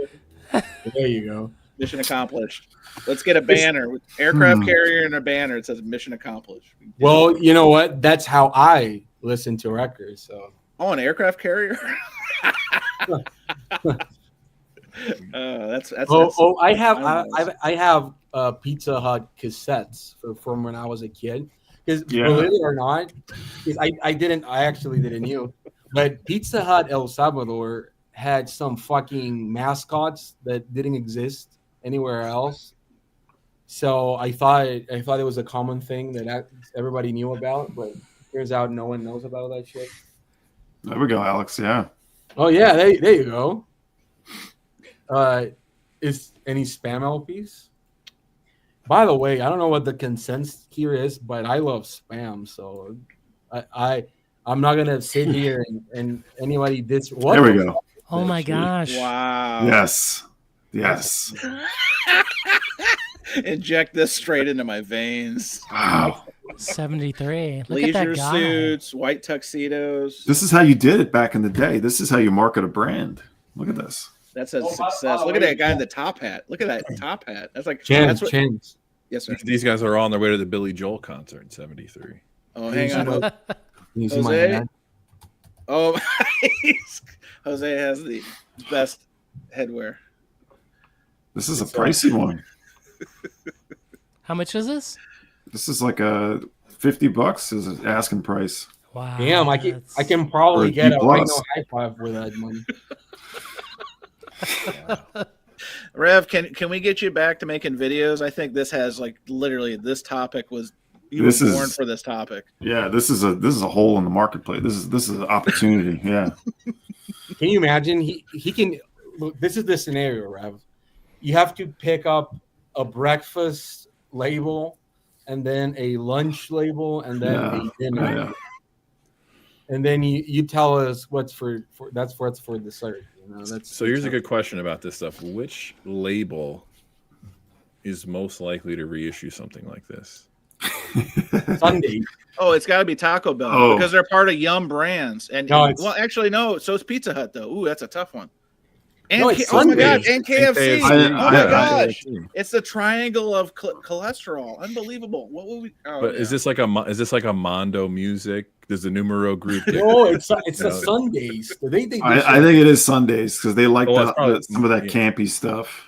Yeah. Maybe Modern Harmonic does it for Sundays. Wow, good call. But they don't ask permission; they just do it. No, there's no permission needed here. That's what I'm saying. Does Pizza Hut retain the rights to this? Has anyone seen a Pizza Hut recently? I don't know if there's many out there anymore. They're in strip mall. They got rid of that iconic building. Now those usually like dentist offices. Yes, banks. Banks. Yeah, and so now they're literally in strip malls. So they've taken like the Subway model of try to be in the cheapest square footage possible and serve the shittiest food right behind. Pump that cheese into the atmosphere. And y'all are living in like a third world country because Austin has multiple Pizza Huts. The old school Pizza Huts where you could sit inside. Yeah, the ones that look like red and white checkerboard table. That looks like a hut. Yeah, it looks like a hut. Yes. By the way, I'm actually angry. There is actually Pizza Hut actually doubled down on us again. Food concert booby here. They call it Pizza Hut Classic, and they have allowed franchisees to bring back the chandeliers. It's the whole old school motif, the buffets, the white and red checker cloths, and there's a map that will tell you where these locations are, and it's something that is on my list because I just want to go back. It's like my personal Stranger Things. I want to go to one of these and sit in that booth with the tears and the seats. It would be cool. It would be amazing. I would go to that. Absolutely. Yeah, the giant red cups of beverages and the red cups and a hot pizza that burns your tongue instantly when you take the first bite. Their pizza records are also very expensive. I saw one in Austin for like $80. What is? You know the bear? What was the name? Bear Family. Is it Bear Family? No, that's just the reissue label. No, it's the Chuck E. Cheese type pizza place. Does anyone actually? I think the only thing I have it's a brand is the Utica Club 45. I don't know if anyone knows what that Utica Club beer is, but it's a great Psych 45, and it's got an amazing picture sleeve. And that's the only. I think that's the only thing I have. But I think I found a new avenue that I'm going to go down. What about this? Do you guys remember when my parents had like a Pontiac Cutlass or something, and I remember like, it came with a cassette tape that was in like the owner's manual. The hits of the day. Do you guys remember those? That would be under. How much Foreigner was on those cassettes? It was the late 80s, early 90s, so it was like it had to be. It's probably why I like loathe all that stuff. But that was a thing, right? I'm not imagining that. Wouldn't it be amazing if they did like library type music, but for like Pizza Hut? That would be amazing. Music, yeah. Hey, Chris, have you ever had a pizza? You know what a pizza is? You know what that is? Like that's what my dad used to say. Or that, have you ever tried a pizza? A beats. It's a New Haven. Yeah. Like Sally's and Modern and all that stuff. Yeah, Modern. Yeah, Pepe's. I call it sort of pizza. I don't know why I thought of that, but pizza talk. I actually drove with a stranger to New Haven, and he was banging on fucking what's that? If you want to be my boyfriend shit, and then for like 30 minutes he had like the same 3 songs on. Can we go back to how you encountered a stranger, chose to go in a car with said stranger, and live to tell the tale? Because that sounds like unsolved mysteries. On your way to get pizza in New Haven? I was on the Chelsea Market. There's a bookstore there, and I was talking with a guy about a book that I remember the name of the author, but it's what is it? I've been down so long it looks like up from here. Fariña, I think that was his last name. And the guy asked me what was I doing, and I said I'm trying to get to New Haven. And he said you were at Chelsea Market in Manhattan. You're saying? Yes, and he said I'm literally going there right now. And I said, can I have a ride? And he said yes. Then we listened to like the same 3 songs. What were the 3 songs? If you want to be my if you want to be my lover, what's that song that Spice Girls? Spice Girls, American Pie, and like the MASH, like something that sounded like the MASH soundtrack. And then that was it, and I got there. And this person who gave you a ride expected 0 sexual favors. Like, I'm having a hard time connecting the dots here, Jose. I mean, I did offer my ass, but he didn't want it. So, what? Grass or ass? Nobody rides for free. Remember that bumper sticker? Yeah, but it was. That's the night that I went back with another stranger, and I slept in the YMCA. That's the only time I've ever done shit like that. And then it was nice. I ate pizza. The next day I went to a concert. So that was pretty good. What is that? Oh, there you go. It's excellent. You see this here all the time because Utica's close by. It's a fine Pilsner. It's up there with Schlitz and Meisterbrow. But this is actually really good. It's a great little Psych Pop 45. I do recommend it, and try yourself a nice Utica Club while you drink it. You'll love it. Vinyl Richie's recording. He's always like, yeah. That may be the comment of the year so far. Can you put that one up? But be careful. Oh yeah, because Vinyl Richie needs something to whack off later on. So. You never know who's watching. He doesn't have internet 24 hours a day. Oh, he got my nut smell on my shirt thing, probably. Yeah. Oh, man. Shit, I'm fucked. Oh, Don, I'm sorry, Don. It's okay. I live with it. I own it. Well, the Rev did say someone was hung, so it's also true. Just throw that in there. But I believe Jose's living. I'm not Jose. That's why my name is not here. So take everything with a grain of ass. Welcome, Terry. Yes. Hang on. Did Terry, not to get intrusive, did Terry move to it? Yeah, he did. What happened? There's not enough records for all of you guys in Austin proper to share. Like, Terry had to go and traverse his. We had like another friend that also he moved to Bali, and he was having like a big record sale last week, and I think as Joel knows, Bali. So Joel, Joel, did you actually look at his records or no? I saw just the ones he brought to the convention. Okay. I didn't go to his house. Yeah, he had more. And then the thing is, like, I showed up too late because if you're watching, Joel, Jeremy had like stacks of records, and I was like texting Jeremy like, "Hey man, I'm gonna go there Friday," and he's like, "Oh, okay, yeah." And then I got there maybe around 4, and then I saw our friend Bijan. I was like, "Bijan, like, did Jeremy stop by?" He's like, "Yeah, he stopped here hours before you did." I was like, "What the?" I'm sure Jeremy's wife is loving that right there. Right, definitely. Bijan, the mustard. Yes. No, Bijan, man. A BJ? See, the problem with Terry is as people found out about his secret Goodwill stash, the hot spots. So he's like, I got to bounce and go to Atlanta and find all the hot spots there. No. He's been overexposed. He needs to start new. This is what I was talking about. So this. Oh, daddy. It's an 85 Cutlass. See, my first car was a 78 Cutlass. Hot. I mean, look, there's some hits on here. Oh, snap. Barbara, Babs. Yeah. Billie Jean. Let's hear it for the boy. Is this the Footloose soundtrack? This is bizarre. And Mozart. I guess it's got to be like audio file. Audio file. Right? It's got some system testers in here. Hang on, I have breaking news. Breaking news from Salina, Kansas. The next UHQR is the 1985 Oldsmobile promo car demo. It's the perfect demo record. It's the perfect demo. They've changed the box yet again. It's upholstery replica on the outside of the box, and yes. Back to you. It'll be like Denise Williams is in the room with you. You won't be Denise Williams is lighting my cigarette lighter. She pushes it in for you, and I wait for it to pop out. It's that simple. I'm pretty sure that shit is in the vault. That shit is on the vinyl vault. You just bought a collection.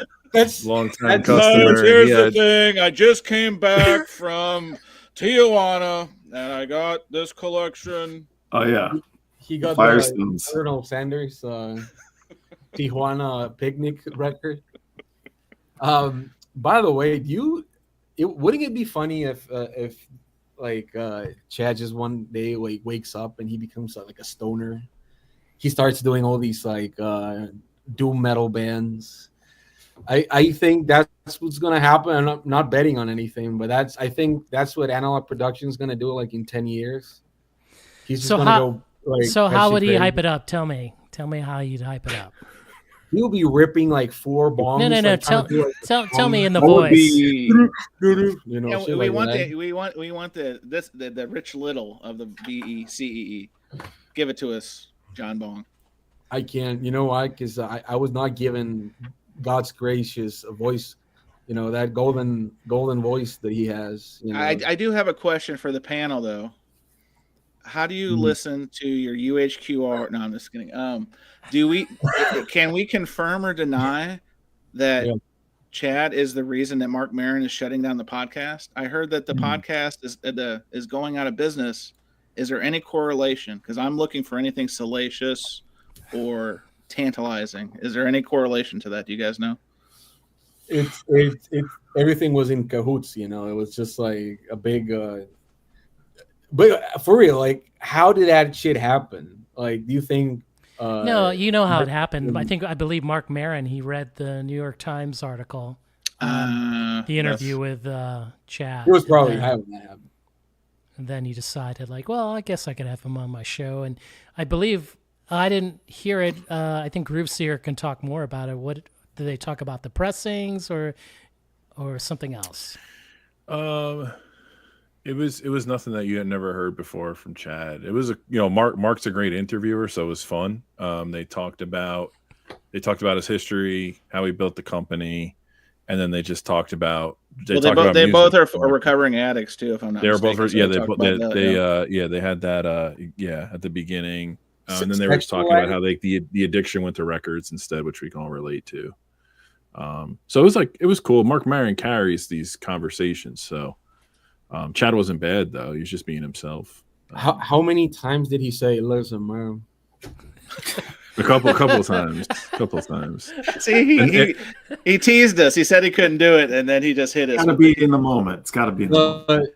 You know, I stammer a lot, so I can make a little fun of that. But he always does like the ghosting voicings. He says like, well, you know, when that UHQR drops, your pens will be full of shit. And then you're like, oh my god.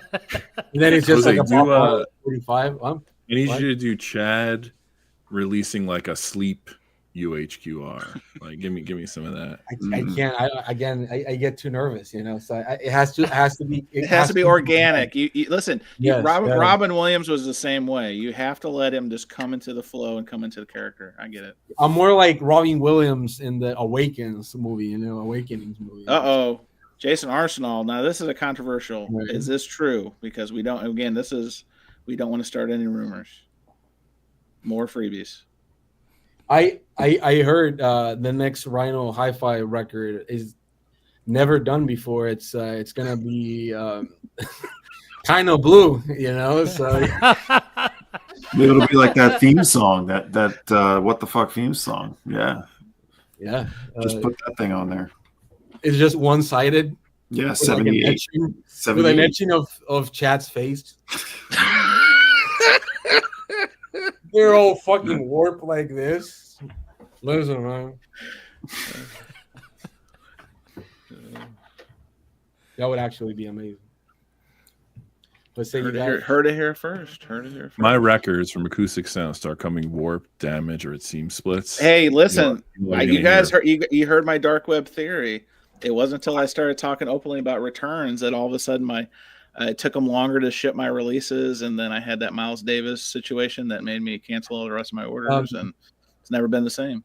Chance, have you actually bought the 50th? Hold this one. I'm sorry, Jose. I'll answer your question, but hold this one. I want to come back to this one. Did you buy already the 50th anniversary of that Fleetwood Mac self-titled record? I didn't even click on the product description page. Like I just knew. Once I saw $79.99, I'm like, yo. Vinyl Me Please did this literally last year. I'm good, guys. Well, you know, that's what I was gonna say. I have the 49th anniversary edition, so I just want to know, like, you know, here I'm gonna make a comparison. Remember when MoFi Gate happened, and they're like, did your record sound worse before you knew this information? I'm gonna say the same thing. Did the 49th year anniversary sound worse than the 50th?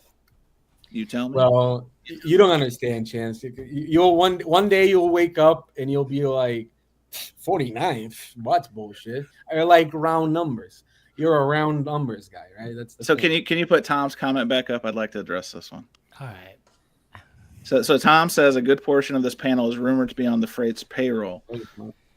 We can either confirm or deny this, but everyone gets accused of shilling. And it was amazing that when we had Adam on, we're talking about his record and promoting it, and we enjoyed it. And then the comments I got above the board and below the board talking about we were shilling and propagandizing poor Adam's record. Like, come on, man. Like, I couldn't believe it. It was unreal. So you can't win for winning. You can't lose for losing. It's unbelievable. Chance, it is possible that people were confused. We actually asked him about the music on his record. Ooh, the artistry behind it. It could have been so little, you know. Yeah. No, but for real, do you think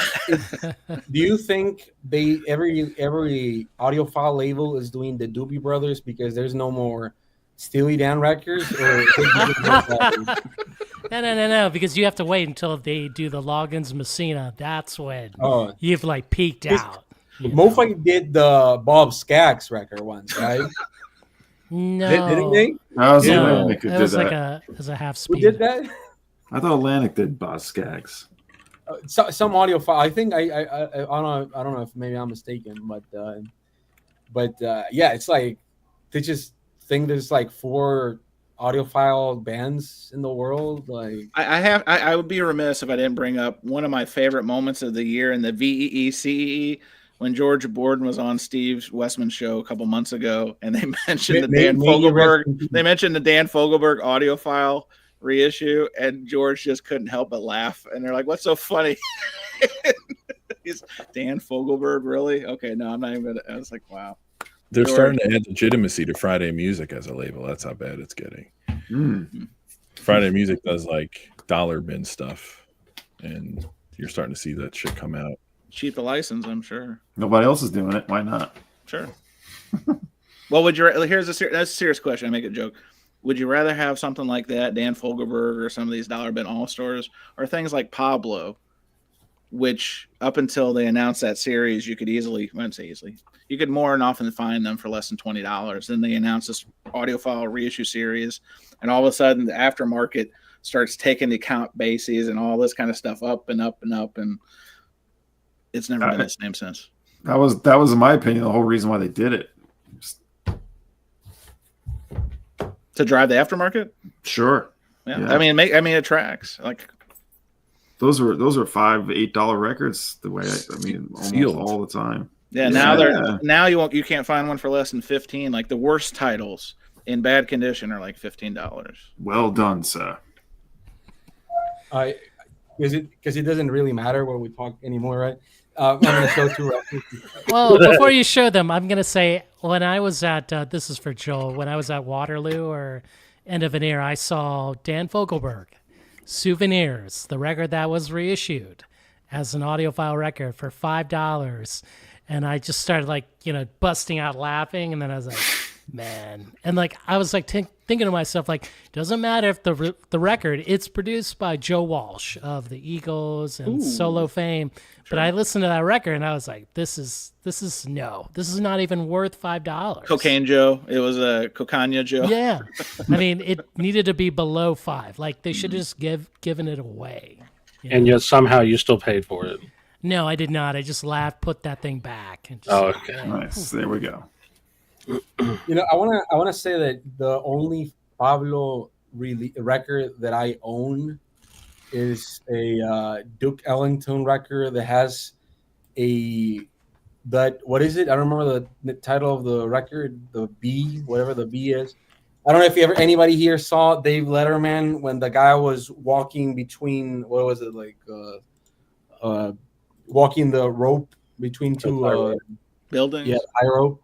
Yeah, between 2 buildings, and they had a Duke Ellington track in the back.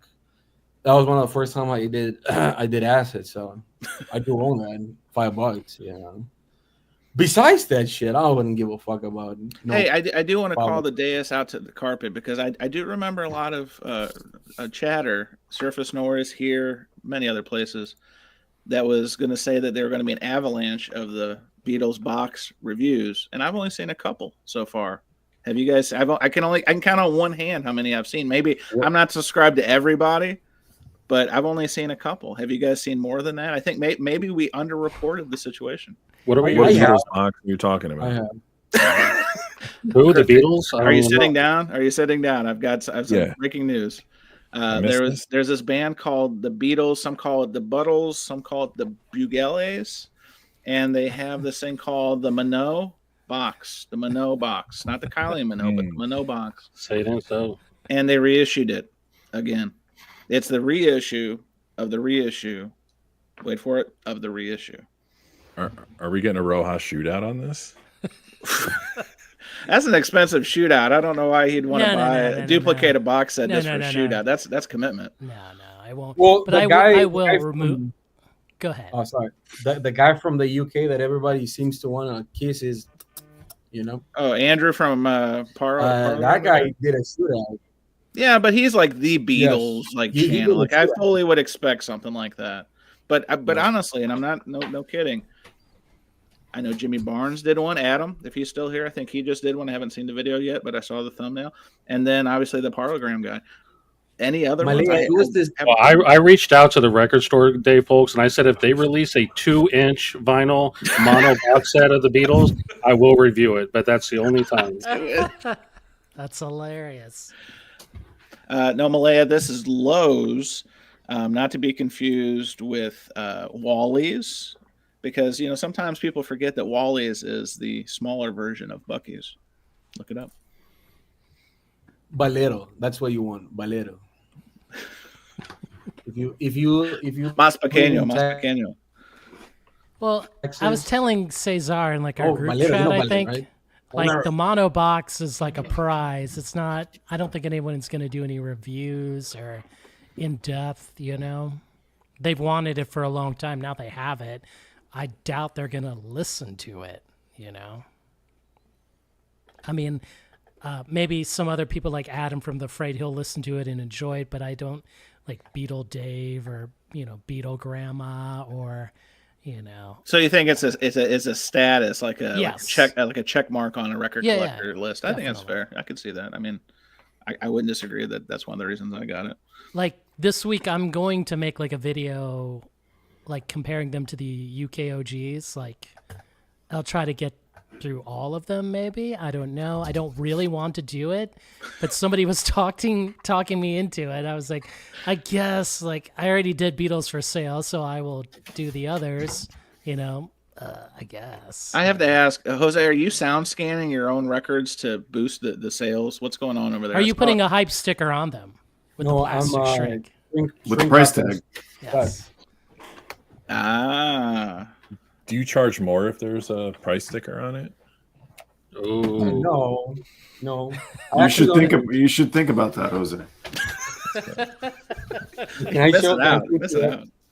Two records I got. We should talk offline. Can I show two records I got yesterday? Sure. No. But I'm going to be wearing this. We're going to show everyone but you in the display. Is that okay? This is my Pollo Loco hat. Jose, can you say welcome to Pollo Loco? May I take your order? Just once. Bienvenido a Pollo Loco. But I'm going to say it in English accent, right? Pollo Loco, por favor. There you go. Gracias. Jose's white accent's better than a lot of white people's white accent. ¿Dónde está el baño, por favor? Wait, Parlogram has a 30-minute video on this? Today we're gonna discuss. Have you ever seen the video of him just like bashing The Sound of Music? He's like, I live in Austria. Fuck that movie. I've never watched it. Have you ever seen that video? He's just like trashing The Sound of Music. Like Julie Andrews still alive. Fuck that bitch. I'm like, oh shit, man, wow, savage. Poor, even Julie Andrews isn't safe here. That's something else. By the way, I shipped a record today to a street in France called Genovia, and I was like, oh shit, that exists. So that was fun. From the Princess Diary,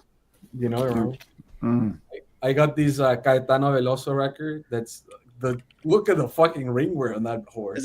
Is that the Night Stalker, Richard Ramirez? No, it's Caetano Veloso. Got it. The glare. It was the glare is throwing me off. Yeah. This looks like a cover of XTC, which I hate. What year is that from? What year? This has like 3 nice songs. I don't actually fucking know. But this is like Brazil. There's a lot. Most records by him that you find here in Mexico are Brazilian pressing. I got a Caetano Veloso record today, actually. Yeah, Caetano Veloso? Believe it. Otras palabras. Caetano Veloso, otras palabras. Gema, Veragata, Luna Estrella. Yeah. So I got that. And also something Dom would like. Actually, I don't know. Do you like this record, Dom? I do. This one. This is Wide by Grouper. That's Grouper. Yeah, I have it. I got it. Do you have the one with only this, or do you have this reissue? Oh, I gotta look, man. Let's see. Because I thought I bought the actual record, and then all right, and this came yesterday, so I asked the guy for a refund. This is on Weird Forest Records. What the hell was that? Yeah, on Weird Forest. No, it's the same. There's just another pressing, but it doesn't have the white. There's one that doesn't have the white thing. What's the white thing? Like the other version, the early version doesn't have this white edge. Oh, the border. Oh, this is old though. I got this whenever the hell this came out. Yeah, I already owned this record, but I thought I was getting the original one, and they shipped me this.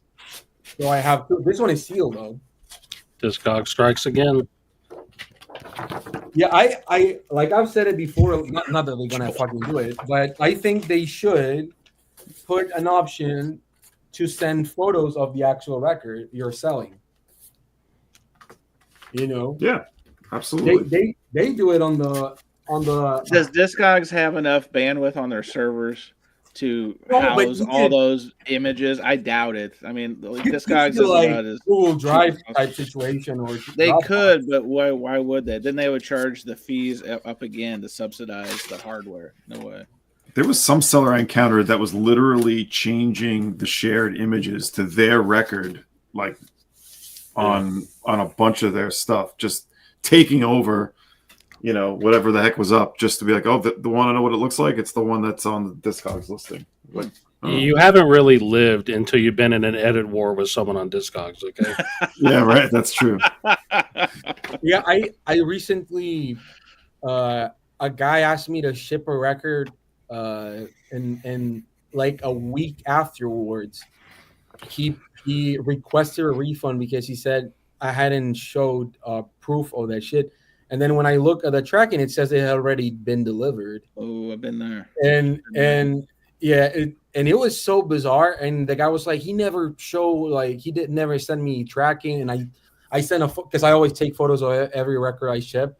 I sent the whole shebang, and then they gave me my money back in 2 hours. So can I tell a quick side follow-up to Jose's story? So I limit my involvement on the Hoffman forums, partly because of the story now, but exactly what he's saying. I had a record I bought, the Record Store Day Quiet Kenny Dorham a couple years ago, had extra copy, sold it. I bought it from a store in Rockford, Illinois. It has a very distinct price sticker, okay? I shipped it, didn't remove the price sticker, shipped it to this guy. It had appeared like it might have been lost. It took like a long time to deliver. The tracking went dark, et cetera, to the point where I was like, look, if we don't get any visibility on this, I'll just refund you. Like I just jump on the grenade, trying to be a good Disogs seller. Come to find out, after I did that, the next day or whatever, the tracking showed it delivered. So I reached back out to the gentleman. I'm like, hey, I think good news. Like, check, see if you've got this record. Oh, cool. Yeah, I'll check it. It's like noon. Yeah, I'll check it. I don't hear it back from him. 3:00. I'm like, hey, man, did you check like your porch or whatever you're doing? Check with. No, it doesn't look like it's here. I'll check with my neighbor, though. Like, they may have picked it up by accident. Okay. Hours go by. Hey, man, check with your neighbor. Next day. Nothing.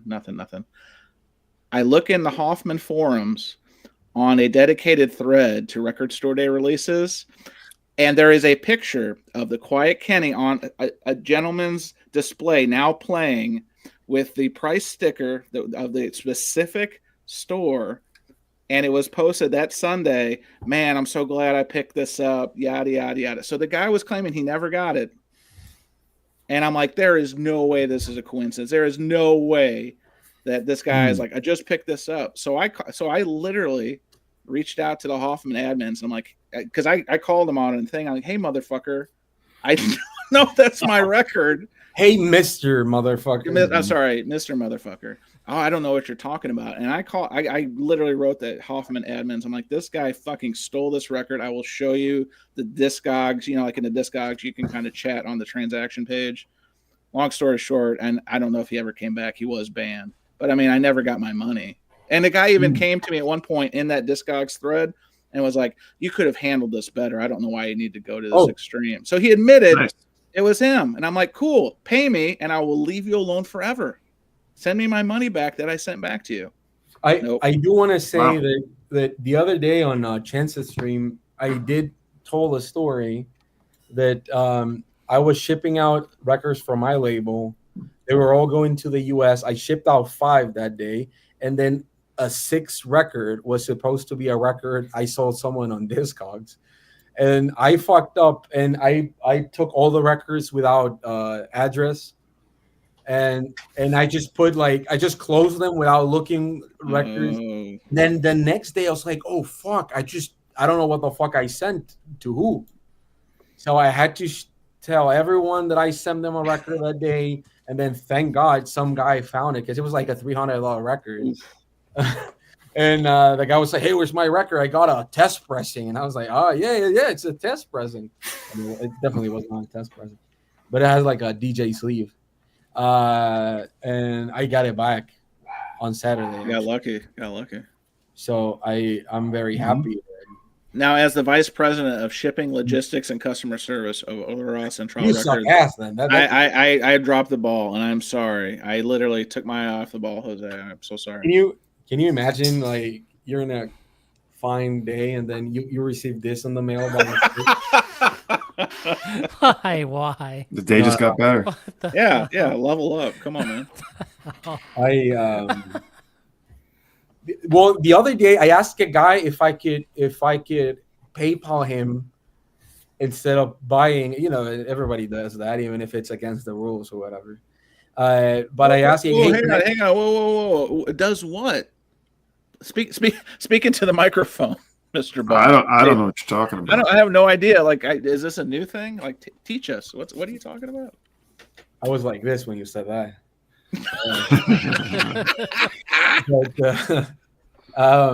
Shocked. But yeah, I asked the guy, hey, can I? Because the record was. There we go. Got that DSD stamp. 100 and Discog. You kind of froze up there. This is how the Jose gets shut down. This is the This is Stunty hacking the stream, shutting Getting in from within. Damn, Jose, really? That happened? What? I asked the guy if I could. Let me change camera. Yeah. Stunty's this is how Stunty conversations end. It's the only one way it can end. Yeah, malfunctions. I'm gonna go out and then come back. Well, Chris, I got to tell you, we managed to get through one topic. Come back. We were almost derailed from the one topic. The host left. We got through The second host topic is tailor made for Jose. That's the funny part. Jason just left. This is embarrassing. Jason's like, this is gonna keep going. I'm fucking. He's buying up all those Pizza Hut records, you fools! Like we literally let the guy have an opening, and he's just gonna clean us out. Yeah, that's cool. Good call. I have a question. I have a question for my USA American friends. So, which one's the lemon, and which one's the lime? Some limes are that ripe. Those look like apples to me. It was a trick question. You saw that? Oh, come on. Hey. Oh, there's Jason. I told you he bought literally all the Waffle House. Dom was right. It's all the Waffle House. He literally just converted them all. I had like and buy them all. I had like 8 records in my cart, and all of a sudden my cart changed. Yeah.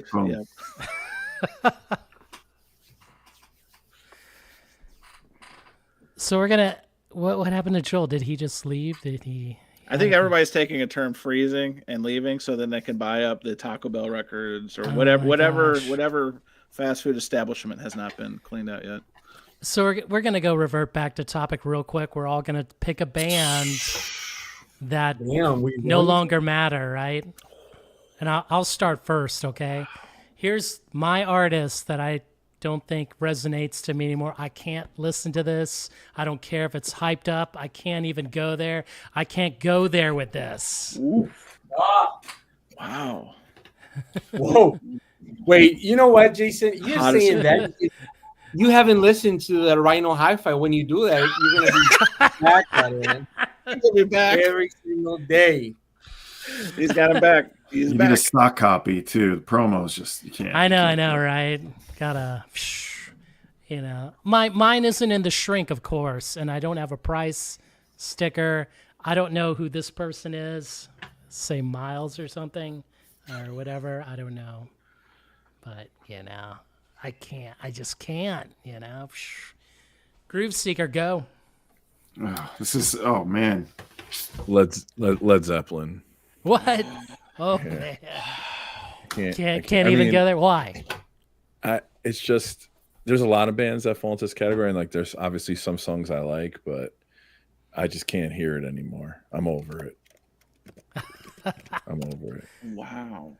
Wait. So you don't give a fuck if you find an RL near? Listen. the fuck? I don't even know you, Chris. What is this shit? I thought you were an audiophile. Dang. You are a name I could trust in the autophilia game. Not anymore. Forget it. Christ's sake, Chris. All right, Dom. Dom, what is the artist that does not resonate with you anymore? Well, I'm gonna pass right now. I'm gonna pass. Did I take yours? No, you didn't. No, I got too many to get into. I can't. It's just too emotional for me. I can't handle it. I got more. Yeah, I want to hear another one. Run it back, Dom. Come on, give us one. Okay, let's see what I can pick from. Oh yeah, here's one. It's easy for me because I have records from these bands that I still like, but then there's this other aspect to them that I don't like anymore. Let's see if I can find it here. Wait, but the question is bands that doesn't resonate with me anymore, or bands that I don't like. I think played out. Is that the kind of the spirit? It's kind of both. like, yeah. It's both. Right. Yeah. Okay, let's see. So like Groove Seeker can't do the Led Zeppelin. I'll grab one. I have one actually not far. I could barely get through this anymore, This band. Oh, wow. I knew that was coming. No, actually, no. It's not this. But I will say I haven't listened to this in maybe a good 25 years. Really? Is that your OG pressing from back in the day? No. This is a org pressing from like what is this? 2009. 2009. This has got. Yeah, this is apparent. I think this is a decent pressing. Is it not? I stole that to a guy on the audiophile Facebook group. This is an old promo. It's got cut. It's got a cut in the barcode. That's the only problem. You can see it. So it's it's worth shite. Let's see. I don't know why I'm pulling this out. This was not my intention. It's got BG in the wax. That'd be the 2013, right? Who wants it? I thought the 09 does too. No. Yeah, BG. Oh yeah, the 09. Yeah, the 09 here. BG. Sure. No, seriously, I pulled this out though because the jury's out for me on this one. Will I still be able to feel this one or have a reaction to it, or is it just going to be nostalgia? I'm asking. I don't know. No, seriously, the one I wanted to find, I can't find it. Oh, here it is. I love this band, but after this record, I really can't really listen to them anymore. You don't do Animal Collective. Well, I do. I love this one, but all of a sudden they just stopped meaning something. I don't know what happened because this thing I listened to constantly. 2004, Sungtongs. Anyone else into this or know this? No, I know that record. My friends love that record. Yeah. It's still but see the thing is this maybe I'm cheating a little bit because I still love this one. I would still listen to this, but it's sort of changed for me. Well, it's not true. It sort of changed for me a little later on for this band, but now if they've released something new, I don't even listen to it. I'm just like. So Dom, is that a change in sound for you, or is it just like wore out its welcome? I don't know. I think they kept making interesting music, but none of it just resonated at all. So it's a little bit of a different question because you're writing off Led Zeppelin completely, essentially. No, not completely. Just we're not even writing off is the wrong word, I guess. Wrong. I'm just like sick of it. I sick can't of hear it anymore. So I'm responding a little differently, I suppose. I have to see if I have any records that. So you have the Led Zeppelin records, Chris? Yeah. Okay. I'm trying to think if there's something I have that is literally like that. I just can't. I can't even hear it anymore. Bland redhead. Oh, never. All right, concert buddy. What is the? You guys probably will never have me back, and in fact, you'll probably leave surface noise after I show. I probably need to turn off my my background. How do I do that? Let's do that. Virtual background. You can hear none. There. Wait, you were not at the gas station? Sorry. There is also the Easter Bunny and Santa Claus and all this stuff. So I did clean this today because this is one of those records I'd been putting on. Wow. to clean because I could never find a good copy, and I found a good copy. But listen, Uncle Neil, it's time. Like this is good because it's a comp, right? But Neil Young is done. It rhymes for a reason. I mean, how many more groups? It doesn't matter if you put them with Promise of the Real, Promise of Tomorrow, the Hamburger Helpers. Doesn't matter. Guys, toast. He is over. He is over. I'm telling you, it's enough. Wow. Had your run. You had your run. Remember we did that little Living Legends thing, and I gave a little peek into my Neil, but I didn't. Part of that criteria was you got to be able to play live, and I hate to say this. I saw him live a couple years ago, and it was sad. It was the popcorn vendor that I was waiting for the monkey to jump out of the box because I was like, is this a carnival? What is happening? Are they just, it was Frankie Valli, rolling out Frankie Valli and him mouthing the words, but it might as well have been. It was, wow. I may have to hate quit. You'd like to remember how they were, not how they are. Back to you, Steve. That was a horrible pick. That's how it was when I saw George Clinton. Like he was just standing. They just kind of wheeled him out. He wasn't even on the mic. Like everyone else was performing. He was just standing there. I was like, what the fuck is this? You know, it was horrible. That sounds like when I saw Bill. Yeah. Who was it? Bill Clinton. That Bill. John, forgive me. There's this thing we can disagree and still be pals. I promise you. It's not the worst take. See, Cesar, thank you. We've got me and oh no, Russell. God bless. I should have just thrown up a Katy Perry record and called it a day. Unbelievable. Can I show mine? Yeah, go ahead. I'm sure back in the day, Neil was a house of fire. Oh no. This is awesome. How did you get an advanced copy of the Rhino, Jose? God, right. Who do you know? Oh, wait, that's the one Vinyl Me Please did last year. That's the 49th anniversary. That's the 49th. It's not as good as the 50th, and it won't beat the 51st anniversary. I'm here to tell you. I'm back from the future. This is future concert movie. And the 51st. I bought it a year before. Fuck me. You bought it a year too early. Yeah. They could have released it this year, but day late and $1 short. Not to like merch worlds, but let's go surface now for 2 seconds here and discuss Vinyl Me Please. Have they actually released a record since like January? No, nothing. Oh really? No. But can you like pay? Like they are accepting money? Like no, they finally disabled that. I did read that on the forum. Like you would think it goes through, but it doesn't. Oh, by the way, I found 2 more of these. If anybody wants. Oh, nice. Are those giveaways? Are those? Is that promo? Yeah, is that promo? Somebody wants one. I have 20 of those. Oh no, Dom's gone. We lost Dom. Dom down. Yeah, I think he couldn't handle any more of that Wilco merch that I had. He OD'd on the Wilco merch. Yeah. But do you think Rhino's definitely gonna do this one, right? The Johnny Mitchell one. Maybe. They definitely are. They should. Because MoFi already did, so they have to now. It's sort of like Dad like a burn CD. What the fuck? I love Oasis. No, I actually I don't know what to show. I don't have any records I don't like. I don't know about you, but I don't.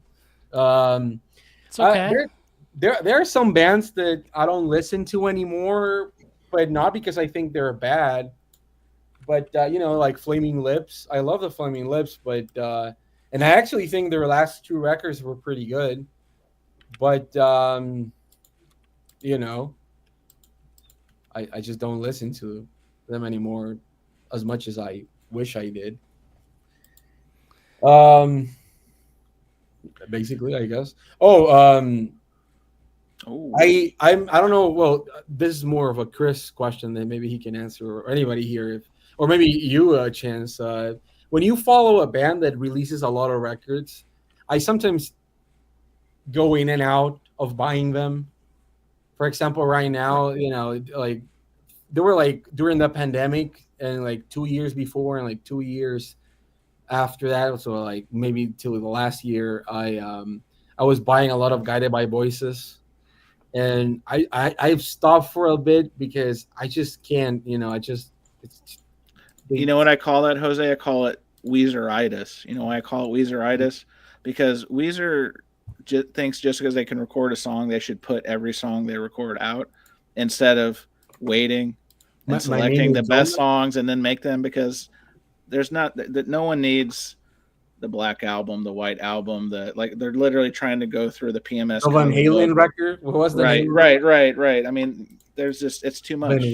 If they would just hold back and just cull songs and then put them on an album, that would have been a lot better than we have to release an album almost like, was it King Crimson or whoever puts one out almost every year, every 3 months? Well, King Gizzard. King Gizzard, Wizard. Yeah. They've only released one. It becomes a gimmick, like when the reality becomes the gimmick. Like, it's funny at first, but. By the way, a friend of mine who's a nutcase for King Gizzard, shout out to Alonso. He's going to Chicago, and then he's going to wherever the fuck they're going afterward. But he said it was like 18-hour drive. He's way more into King Gizzard than I am, and I really love them. But for example, with King Gizzard, it's sort of like till like last year, I was like, you know what, like I don't want to buy the new record. I wish I was, but I've gotten a little, tired of. It's not the self-exploration, because I really like that, but it's just like this. I listen to the singles. I used to not listen to the single and just buy the record, but I'm a little tired of. Do you feel like you almost have to be like loyal or supportive of the band, even though I feel I have to put in right now. I feel like it feels like work. Yes. Yeah, it feels like work. But not because I think they're bad. It's just like, they could do better. Yeah. Yes, they right now they're releasing. It's like Wes Anderson. It's like, yeah, that's a good call. Like the last few movies, it just looks like the same fucking theater looking. I don't know. I'm getting a little tired of that. By the way, I have to go because a friend of mine is coming here to help me record some stuff. But I'm leaving now.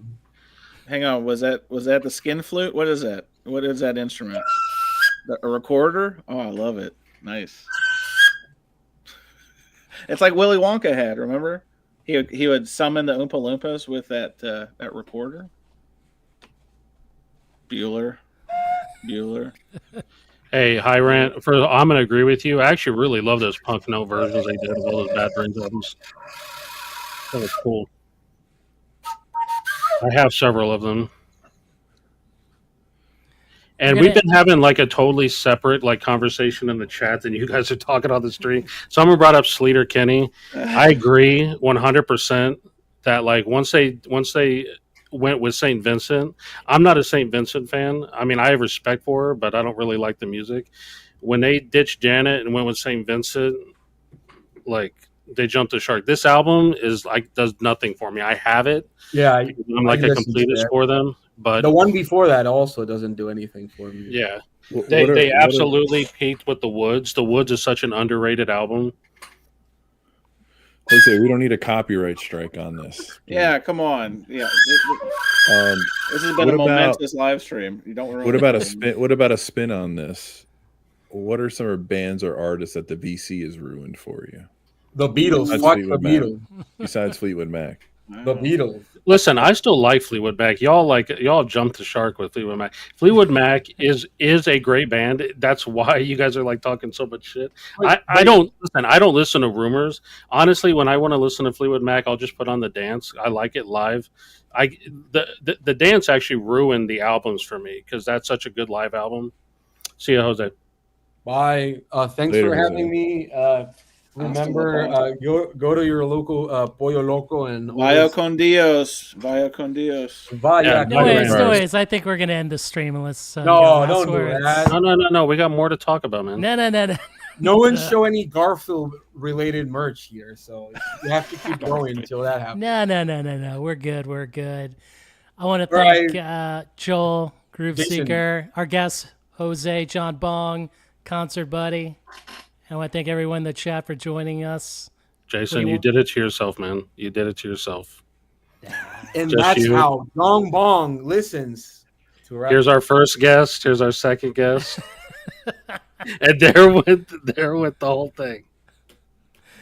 All No, right. Harry Potter is overrated. All right, bye. Last words. Oh, I think we're done. Yes. No. Let's keep going. No. You tricked him. You got him. You're out. We're out of here, so I want to thank everybody in the chat. All right. Peace, everybody. Peace. We'll see you next Monday. Adios. I think I pulled a muscle